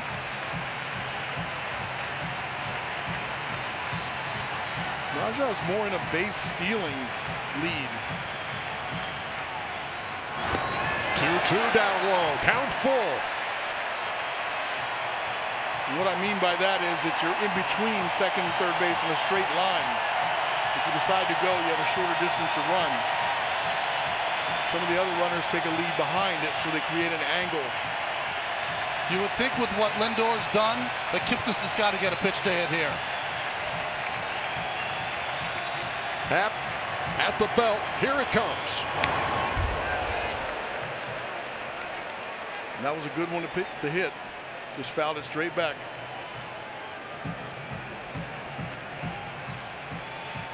Davis, your runner at second. Kipnis at the plate, waiting on a 3-2 pitch, and Lindor in the on-deck circle. He's 2 for 2 with a run batted in and hit the big home run in Game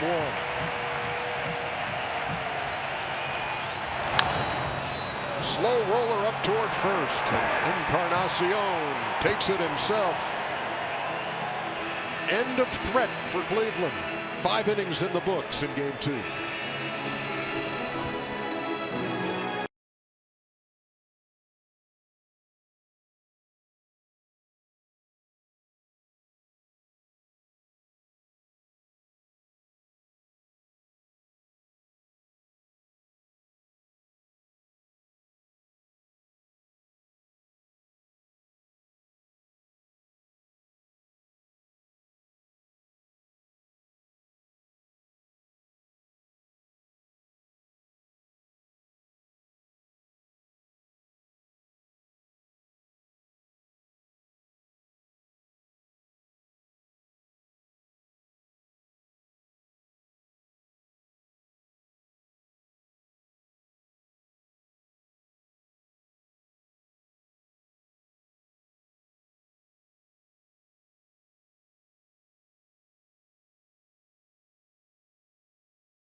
Strikers presented by the all-new Chrysler Pacifica. How about this 1-2 punch? Josh Donaldson, Edwin Encarnacion. All Donaldson's doing is hitting .500 in this postseason.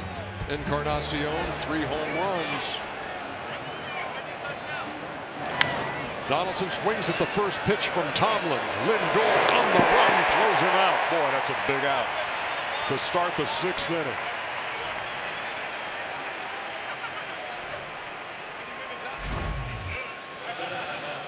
Watch a shortstop here that uses his legs, comes in, gains ground on the ball, and throws accurately on the run. The backswing, he lets it go a little soon, hits Perez behind home plate.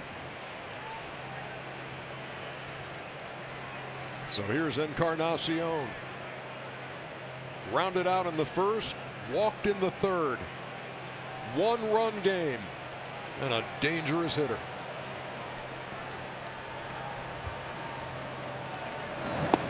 Missed for the breaking pitch. 1-0. I asked one of the Blue Jays the other day. I said, look, who's the most underappreciated guy you think on this team that's unbeaten at that point in the postseason? In the air, a mile high to center. Rajai Davis, 2 down.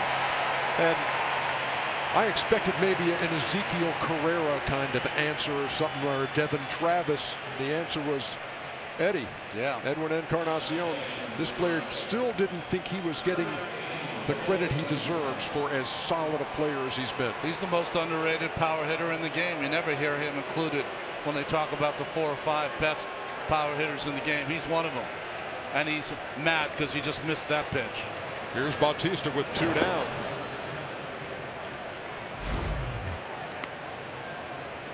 Rajai Davis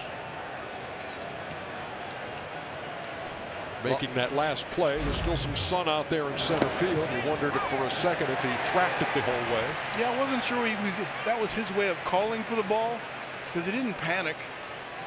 And even looking over at Chisenhall, they weren't discussing, hey, point it out to me like I lost it in the blue sky. The wind kind of carried it a little bit, but it looked like he had it under control to me. Cal, there's a 6'7" guy warming up the Cleveland bullpen. I mean, but what a performance you get. There's Miller, Brian Shaw on the right. If Josh Tomlin can get through the meat of this order in the 6th inning. That's why I didn't think Francona would take that chance. 3rd time around, meat of their order. One fastball in to set up that breaking pitch away. Only 1 ball in the air off Tomlin today. 10 ground outs and 6 strikeouts. That's the most he's had since July 30th. Yeah, that fly ball to center field to Davis, the first of the afternoon. Bautista takes ball 4. And he's aboard with 2 down.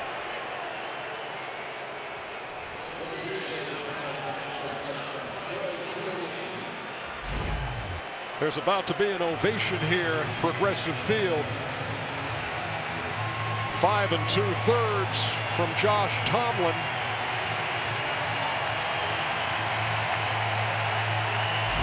It won't be Miller, not yet. Ryan Shaw was loosening with him. Listen to that crowd.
Cleveland bullpen, part of the script here in game 2.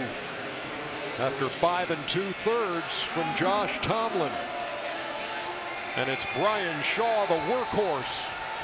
Pitched in more games than anybody else in the American League. This bullpen has been almost spotless. They've given up 2 runs in the postseason. Both have been charged to Brian Shaw. He will face Troy Tulowitzki with Jose Bautista aboard with a 2-out walk. Tulowitzki 0 for 2, a couple of ground outs. Outside 1-0.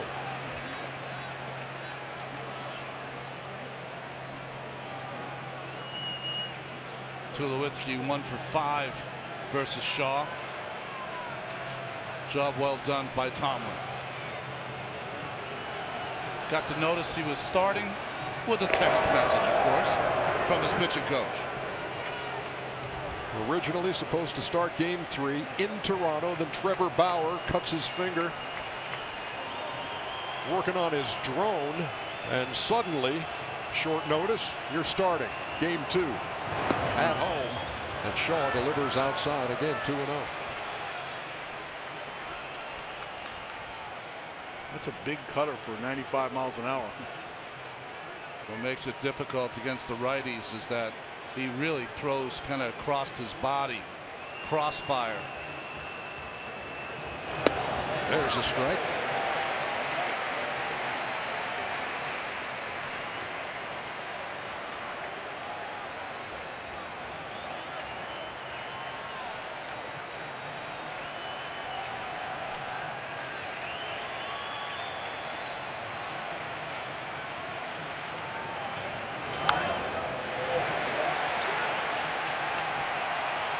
You just feel at some point this Blue Jay team is going to jump someone. That's what I was talking about, that crossfire. But he left the pitch up to Tulo there. Had a little late movement on it. It was a good pitch to hit.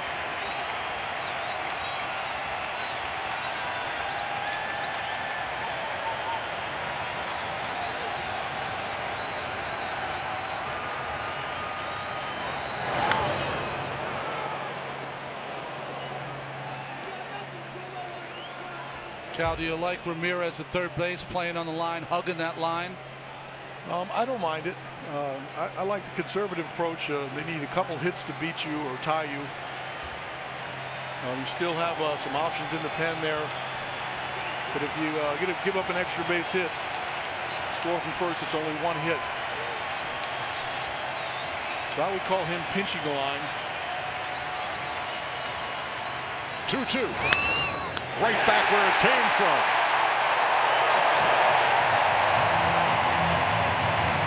We head to the bottom of the 6th.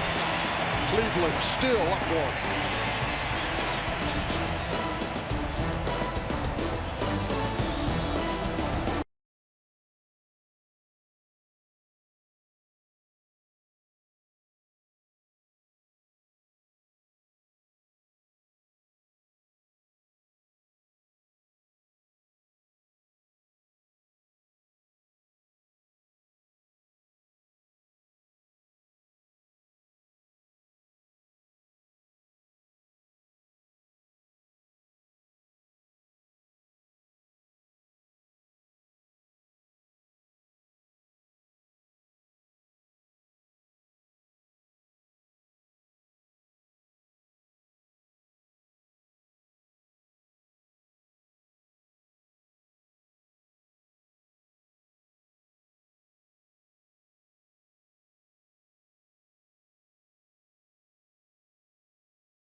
This 2016 ALCS telecast on TBS is brought to you by Max Steel, now playing, and by USAA, proudly serving the financial needs of our current and former military members and their families. Time for Records and Milestones, presented by Jim Beam. Drink smart. Francisco Lindor, the most popular guy in Cleveland these days. Big home run on Friday. Knocked in a run here in Game 2. And he faces Joe Biagini, who comes on in relief from Jay Happ. Biagini's a big guy, 6'5", 240. Well, you know your scouting department is spot on when you have a Rule 5 draftee, and he's one of the most important parts of your bullpen in October.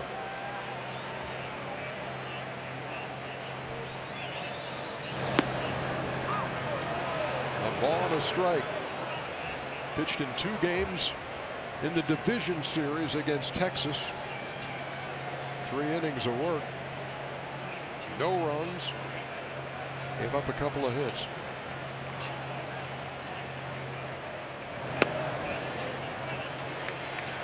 Lindor turns around into the left-hander's batter's box, and after going 2 for 2 from the right side against Happ.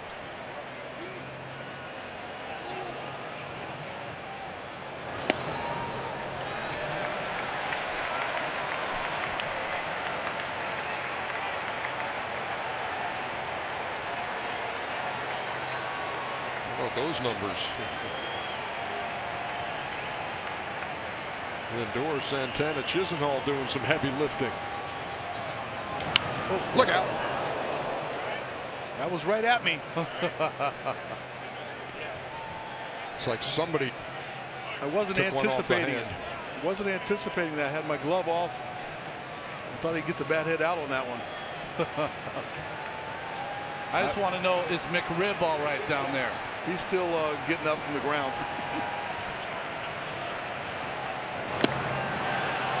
Lindor goes down swinging, first out of the 6th. Biagini's got 4 pitches. That good hard fastball, heavy fastball, big breaking ball, little cutter slider there that he struck out Lindor on, and the changeup. Just a tiny little cutter slider inside and under the bat of Lindor. Foul tip, though. 26-year-old rookie. He's in 60 games for the Blue Jays this year. Here's Napoli.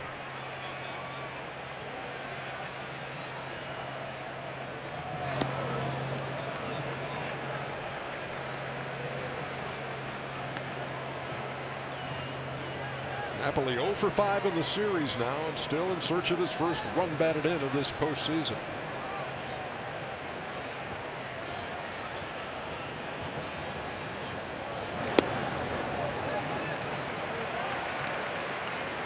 No way in the world did the Indians find themselves in this position without this guy.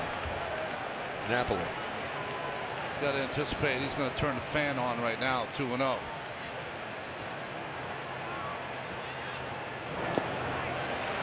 even close.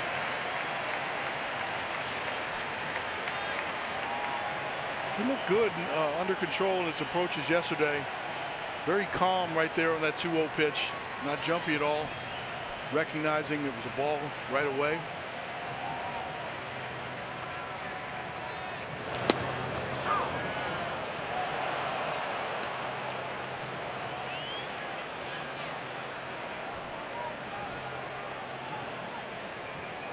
Left-hander Brett Cecil loosening. Toronto down 2-1. We're playing in the 6th. Joe Biagini, second pitcher of the day for John Gibbons. Rounded to third, Donaldson. 2 up and 2 down.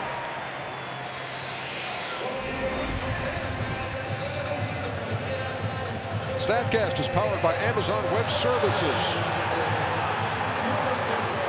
The home run by Carlos Santana, the guy coming to the plate now. That came in the top half or the bottom half of the 2nd to lead off the inning.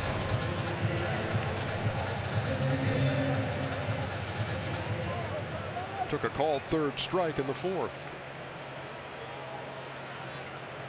Another of those switch hitters in Terry Francona's lineup, and the Blue Jays load up the right side of the infield. You see on that shift that Donaldson's playing a little bit more truer to his side of the infield, because Santana did bunt. Which surprised everybody, and I do mean everybody.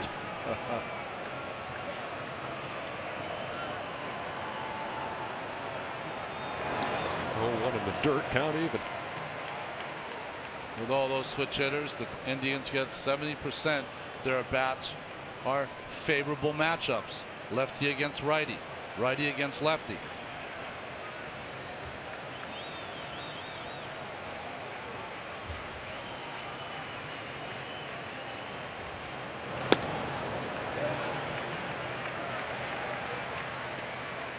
It's interesting in the managers meeting this morning. Cal, first thing you wanted to know about, how about that leadoff bunt by Santana? Something you guys talked about? He just did it. He said he was as surprised as anyone. I was looking for a strategy. We're doing something that they weren't expecting, but Terry wasn't expecting it either. 3 balls, 1 strike.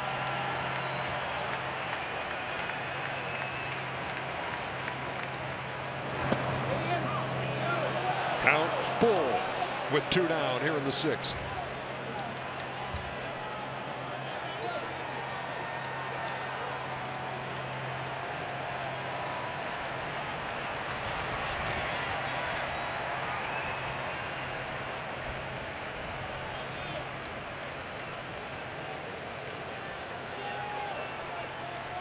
Santana was drafted by the Dodgers. They traded him to Cleveland for Casey Blake 8 years ago. He draws a walk with 2 down here in the 6th.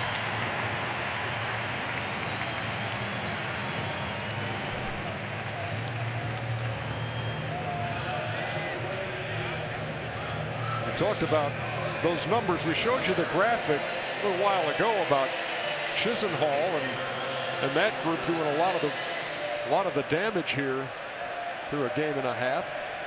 Here's Ramirez, who had great regular season numbers, also hasn't knocked in a run here in the postseason.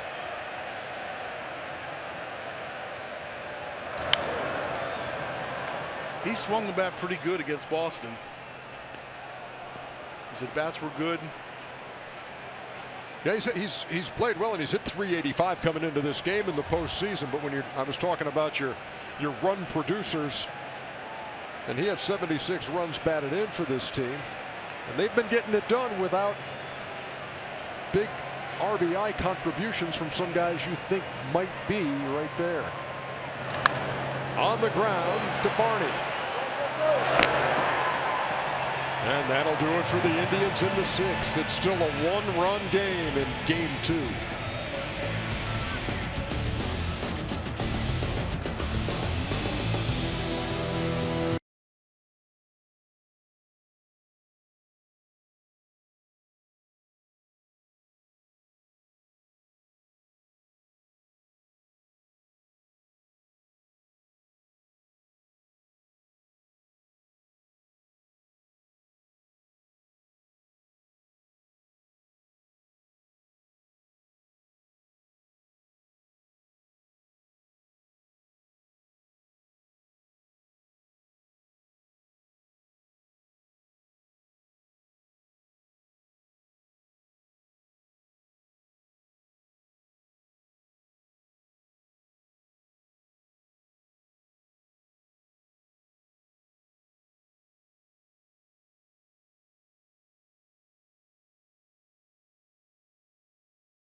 Today's reliever spotlight presented by the Hartford.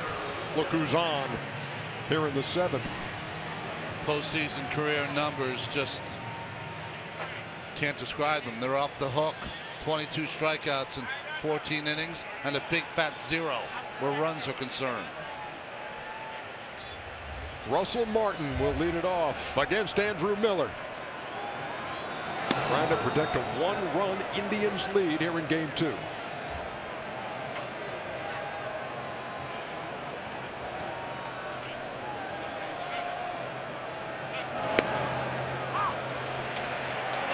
Ball and a strike. Look in the on-deck circle, and Melvin Upton Jr. has a bat. And he's got numbers against Andrew Miller. Inside, almost hit him. So 90 and 91. Trying to get an indication whether he has his good fastball today. Maybe some of the wear and tear might be cutting a few miles per hour off. Yeah, 83-mile-an-hour slider there. It gets to this time of year, your manager says, "Are you good to go, big fella?" The answer almost 100% of the time is, "Of course I am."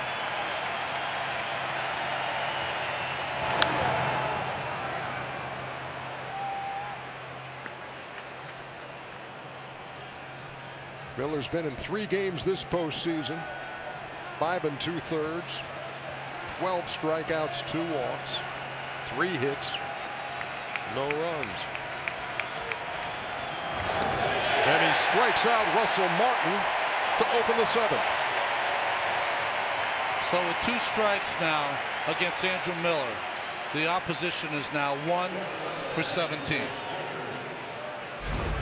Slider down and in, Cal, and the last 6 outs he's recorded the last 2 days have via the strikeout.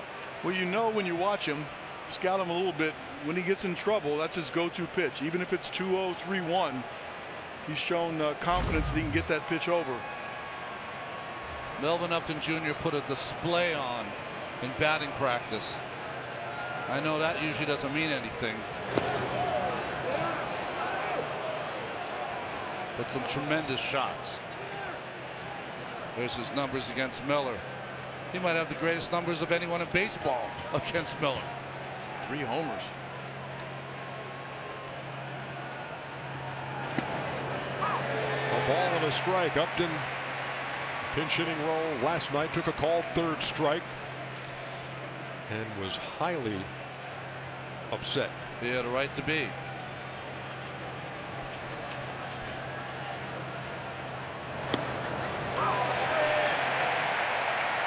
Didn't think much of that one either, and he talks to Jim Wolf about it. A nod of the head. A ball and 2 strikes.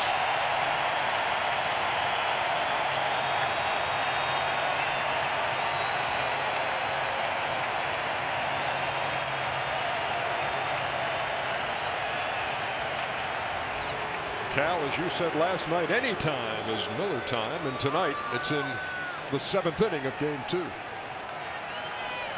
And normally it was predictable against the 3rd time around for the big guns. Tonight's a little later. Late swing there by Melvin Upton, probably anticipating the slider, and got the fastball. Up to 95 miles an hour on that fastball, so heating up.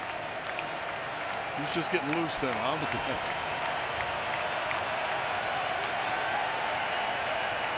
Here comes the breaking ball.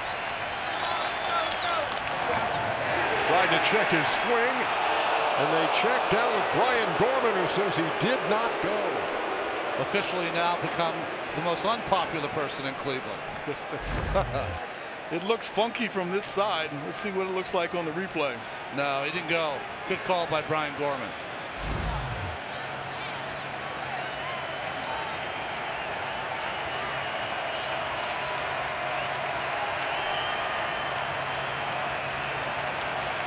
Two balls, 2 strikes, 1 out. 2 up, 2 down. Here in the 7th.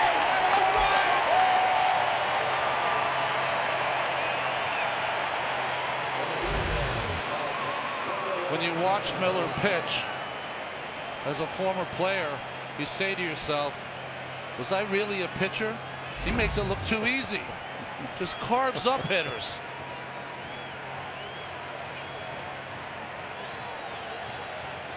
Seven outs all by the K in this series for Andrew Miller. And Kevin Pillar takes a strike 0-1.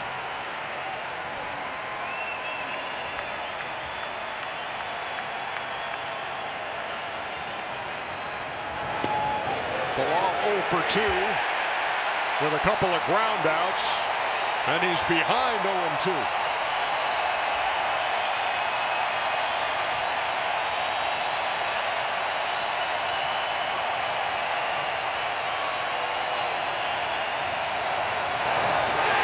Struck out the side. Time to stretch in Cleveland, where the Indians lead it 2-1.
This copyrighted telecast is presented by authority of the Office of the Commissioner of Baseball and may not be reproduced or retransmitted in any form, and the accounts and descriptions of this game may not be disseminated without express written consent.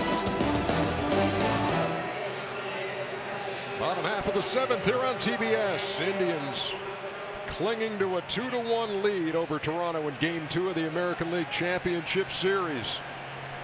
Joe Biagini, second Toronto pitcher, begins his second inning of work. And the first pitch to Brandon Guyer, hit to left, where Carrera makes the play, 1 down.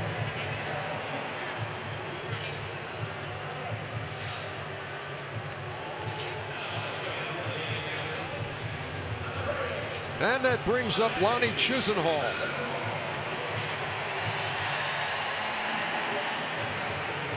Seven for 15 in this postseason. Hit safely in every postseason game now for the Indians.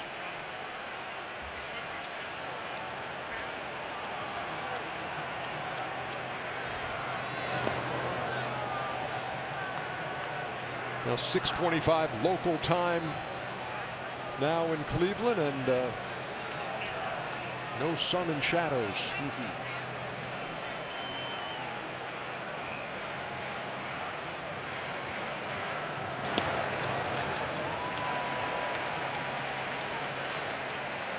What do you see from Biagini from your angle down there, Cal?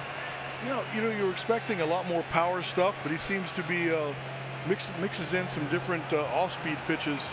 Not your normal guy that comes out of the pen throwing hard just with 2 pitches. You know what happens a lot of times for these Rule 5 picks? They are starters in the minor leagues that have not gotten over the hump and are not considered great prospects by their team. They're sometimes picked by another club and valuable for them in the bullpen. Chisenhall hit on the bullet. Barney made a nice play. 2 down. I'd like to see the exit speed off of that one.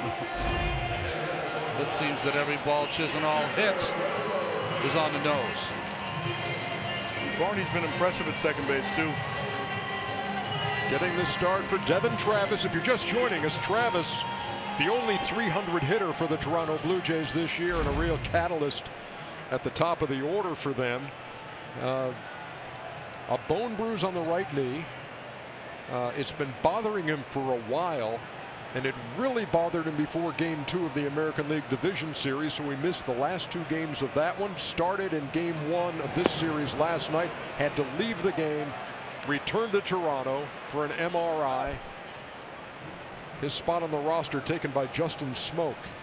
And by rule, if you're replaced in a playoff series, you are out for the next series, which means should Toronto win this series, go to the World Series, they would have no Devin Travis. It's also one of their more clutch players. 325 average with runners in scoring position.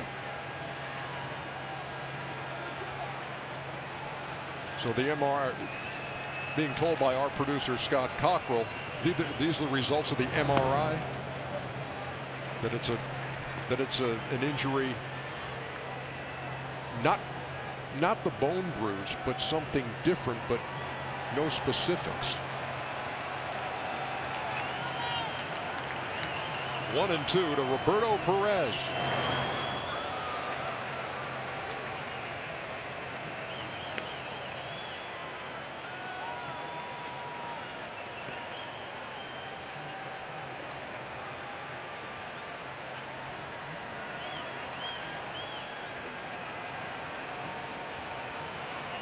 Two balls, 2 strikes, 2 outs. Nobody on. 1-2-3 inning for Biagini. We head to the 8th. 1-run game.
ALCS begins in about an hour and a half on FS1. Dodgers Cubs game 1 at Wrigley.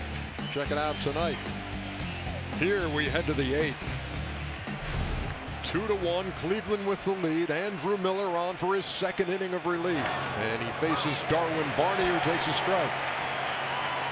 You go back to the Boston series, the last 3 innings that Miller has pitched, 9 strikeouts. Struck out the side in the 7th, and he's ahead 0-2 on Barney, who has scored the only Toronto run today. Singled in the 3rd, scored on a Josh Donaldson double.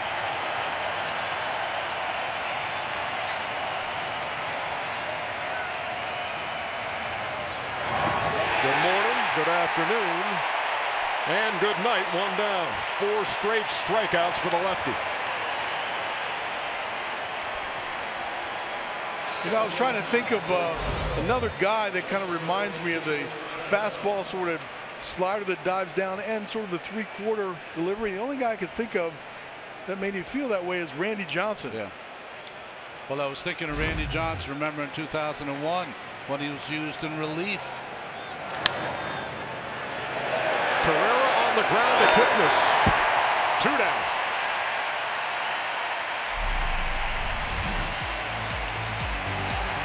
Well, he does it all kind of different ways, but the wipeout pitch is that slider. He gets ahead with the fastball, and then that slider is just devastating. I think one of the things that makes it so hard to gauge, some of them break down, some of them break across, some of them kind of don't break at all. They're all different. So it's almost like he has 3 or 4 different sliders. I know the one that when he falls behind, he gets over, it's a little flatter. And the one he buries down and in is much sharper going down.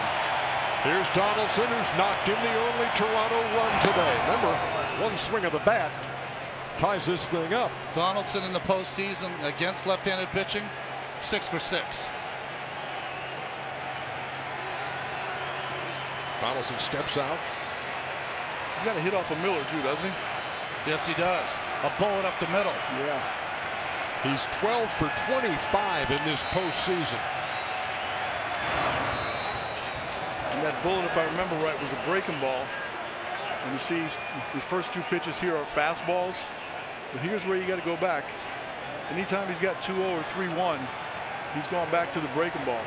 Yeah, he led off the 8th with a single last night, and then Miller struck out the next 3. And that's that flat one that kind of gets you over the plate.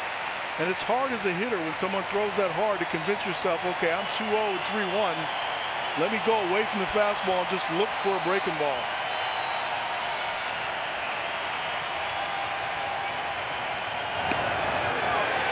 Off the corner. 2-2. Can't throw a better pitch. By our strike zone, right on the corner.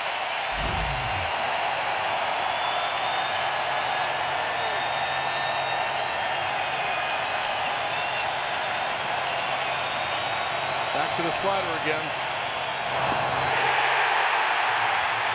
Untouchable.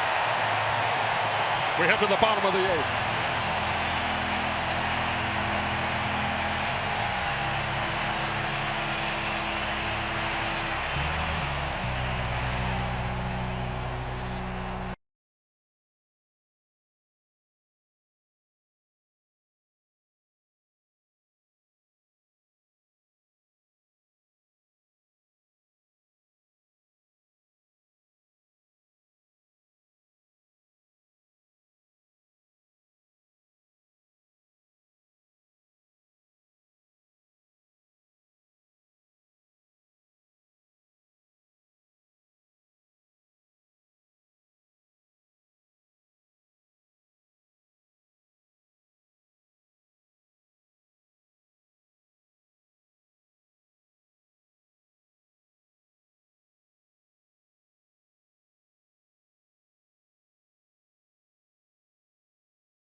Let's MLB fans always stay connected to the game they love. Show us how you're baseball's #1 fan by using #UnlimitedBaseball for a free MLB Shop gift code and other epic prizes.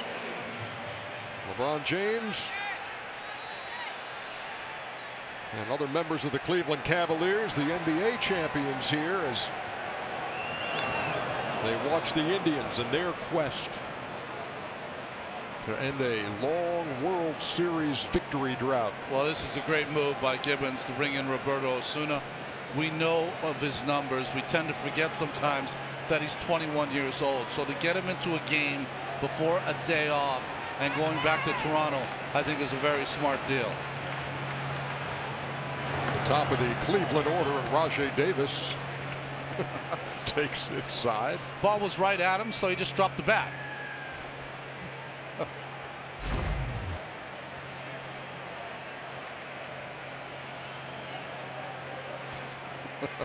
Never really seen anyone take a pitch like that. Breaking pitch over, a ball and 2 strikes.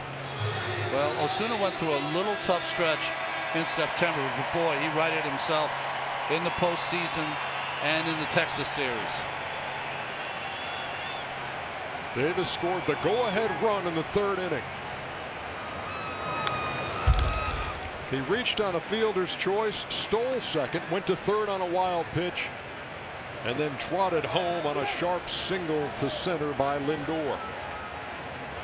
Rajay Davis does not have a hit, and it seems like he's been in the middle of everything all afternoon.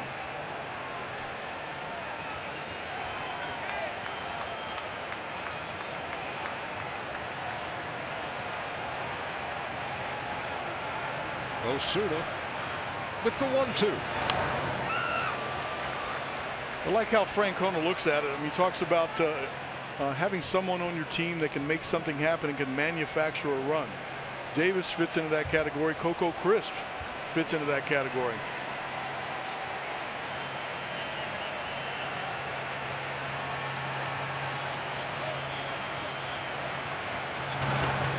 Of course, Indians hoping to tack one on here in the 8th, but you look who's coming up in the 9th for the Blue Jays in a 1-run game. Encarnacion, Bautista, Tulowitzki.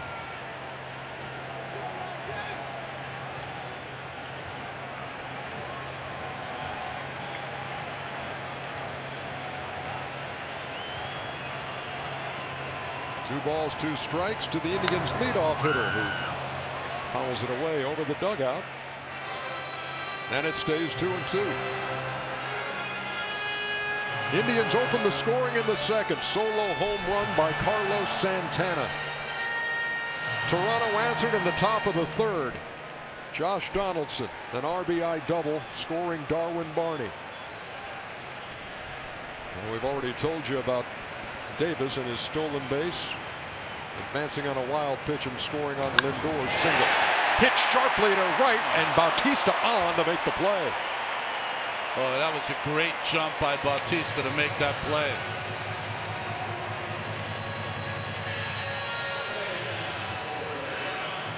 Playing shallow to begin with, but you're right, this is a great read. He didn't hesitate, comes charging hard in, makes a nice running catch. Yeah, looked it into the glove.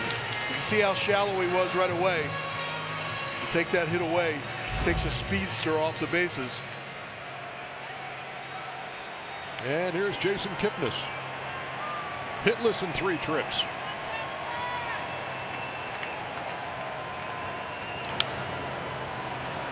And make that 0 for 4. 2 up and 2 down here in the 8th.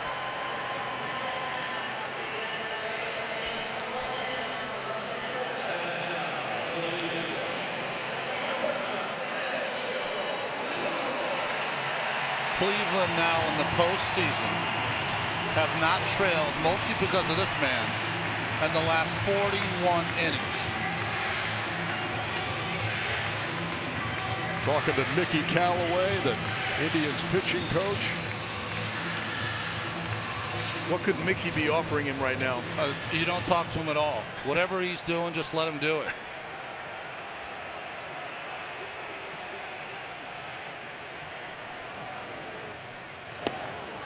Lindor swings and misses. And I think what some people forget about Andrew Miller is that he's had to face some humility in this game.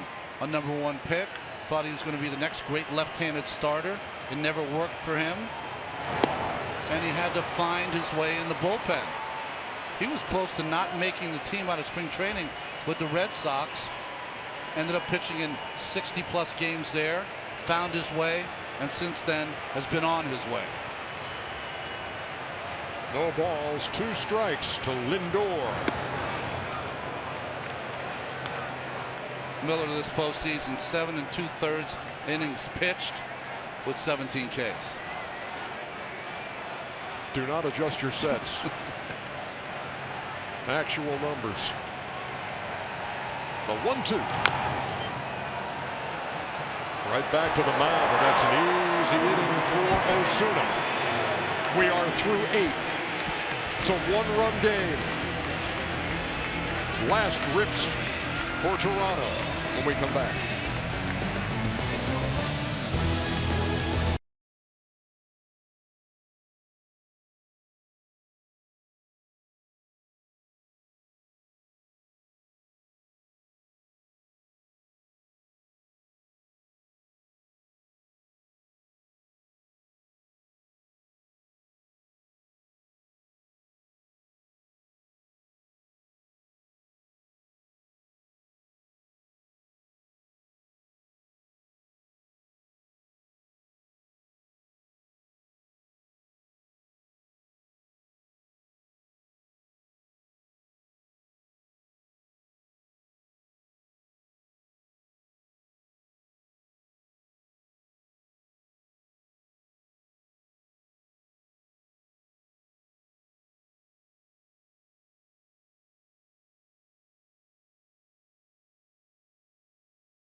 Stay tuned after the game for the postseason show on TBS, presented by the Lincoln Motor Company. Casey Stern, Pedro Martinez, Gary Sheffield, Jimmy Rollins.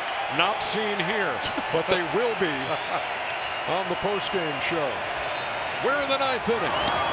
Cody Allen, Cleveland closer on. He's 3 for 3 in save opportunities in this postseason, including last night. But he's got to go through Encarnacion, Bautista, and Tulowitzki. One swing of the bat. That's all Toronto needs. Big breaking pitch over for a strike.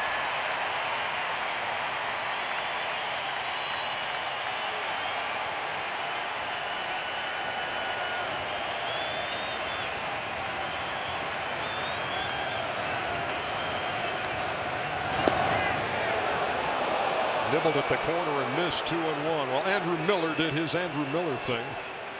2 innings of relief, 5 strikeouts, no hits. The 2-1. Felt that up here. Boy, big swing. It looked like he was sitting on that breaking ball. It's a pretty good one to hit. He just swung right through it.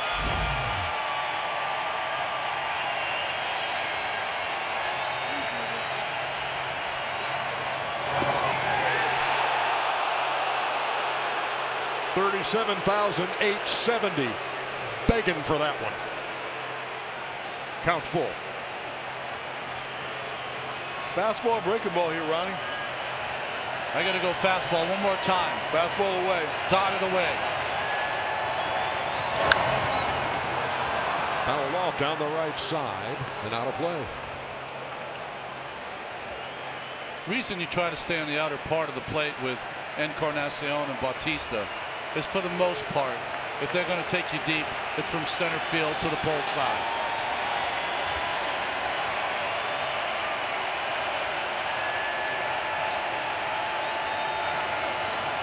Breaking pitch. Strike 3 called. 1 down. There's nothing you can do there, Cal. That buckled his world. It looked like a little harder breaking ball. Up in the strike zone on the outside edge.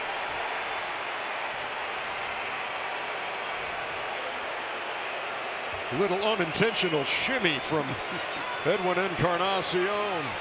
1 down. There's Bautista.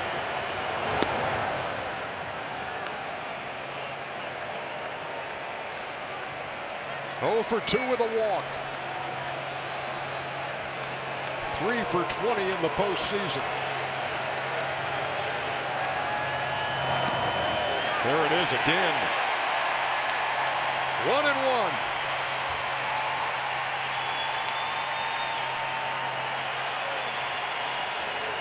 The K's piling up out of the Cleveland pen against Toronto.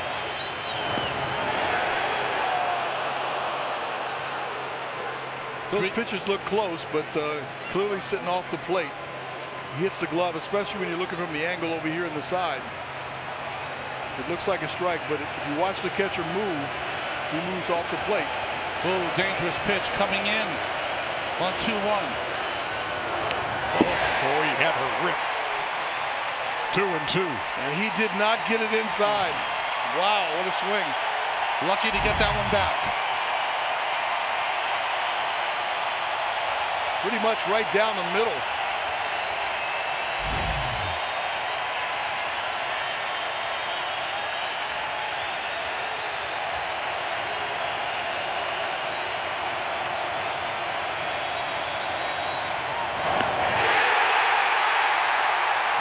The Indians are an out away from a 2-0 lead in this best-of-7.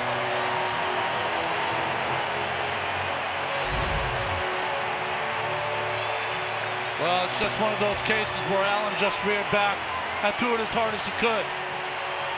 Then it was up and out of the strike zone and by Bautista. Yeah, the intention was to go on the outside corner. Gave him the pitch, set on the outside corner, reared back and threw a little harder, got some elevation, and got a lot of the plate, but threw it right by him. 7 of the last 8 Blue Jays have struck out. To center field, Rajay Davis. Game over. The Indians lead it 2-0.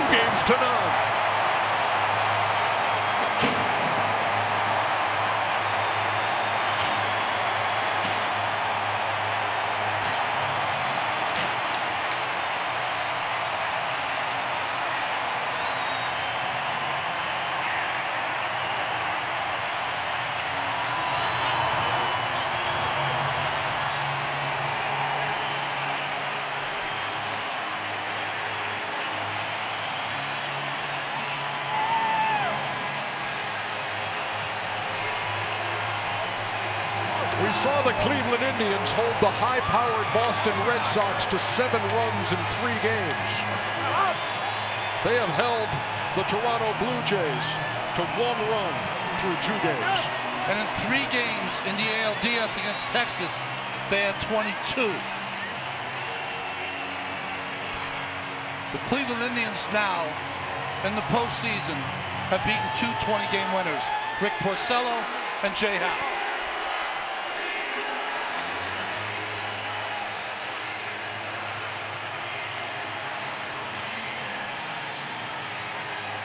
trying to figure out whether the pitching is that good or that break, you know, with a team that relies on the home run, or that break kind of slowed them down a little bit. You know, Cal, in September and October, the regular season, the Blue Jays had such a tough time of it, scoring the least amount of runs in all of baseball as they struggled in September and October. Then they have that great run against Texas. Now they're back to where they were in September. Carlos Santana, big home run in this game to get things started for the Indians. He's with Sam Ryan. That's right, Ernie. Carlos with your first home run, first RBI of the postseason. 3 straight fastballs you saw there. What were you expecting? I mean, I try taking on the middle. I mean, he had very good command with middle away.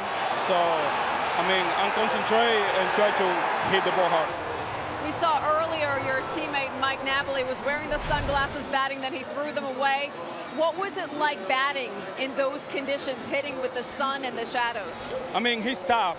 They see, especially they can start like 4 o'clock. So, I mean, when I see Napoli, so I want to use glasses too, but when I see he throw the glasses away, I mean, I don't use them, but I mean, I use them I feel better for not using glasses. That's why. So your manager, Terry Francona, said you don't need to win 7 games, you need to win 4 games. You guys are halfway there now. What is the confidence like of this club? We're confident. I mean, we have 2 very good teams, especially we're hungry, they play every day. I mean, we have to keep it up. You know, I mean, this is second game in Toronto. We have very good team. They can come back, but with my teammates, so I feel everybody like hungry to win the game. Congratulations, Carlos. Thank you. Guys, back to you. Thank you very much, Sam. Indians haven't trailed in the last 42 innings in this postseason. Got the lead today 2-1 and would not surrender it. Back to wrap things up. 2-1 Indians over the Blue Jays. Right after this.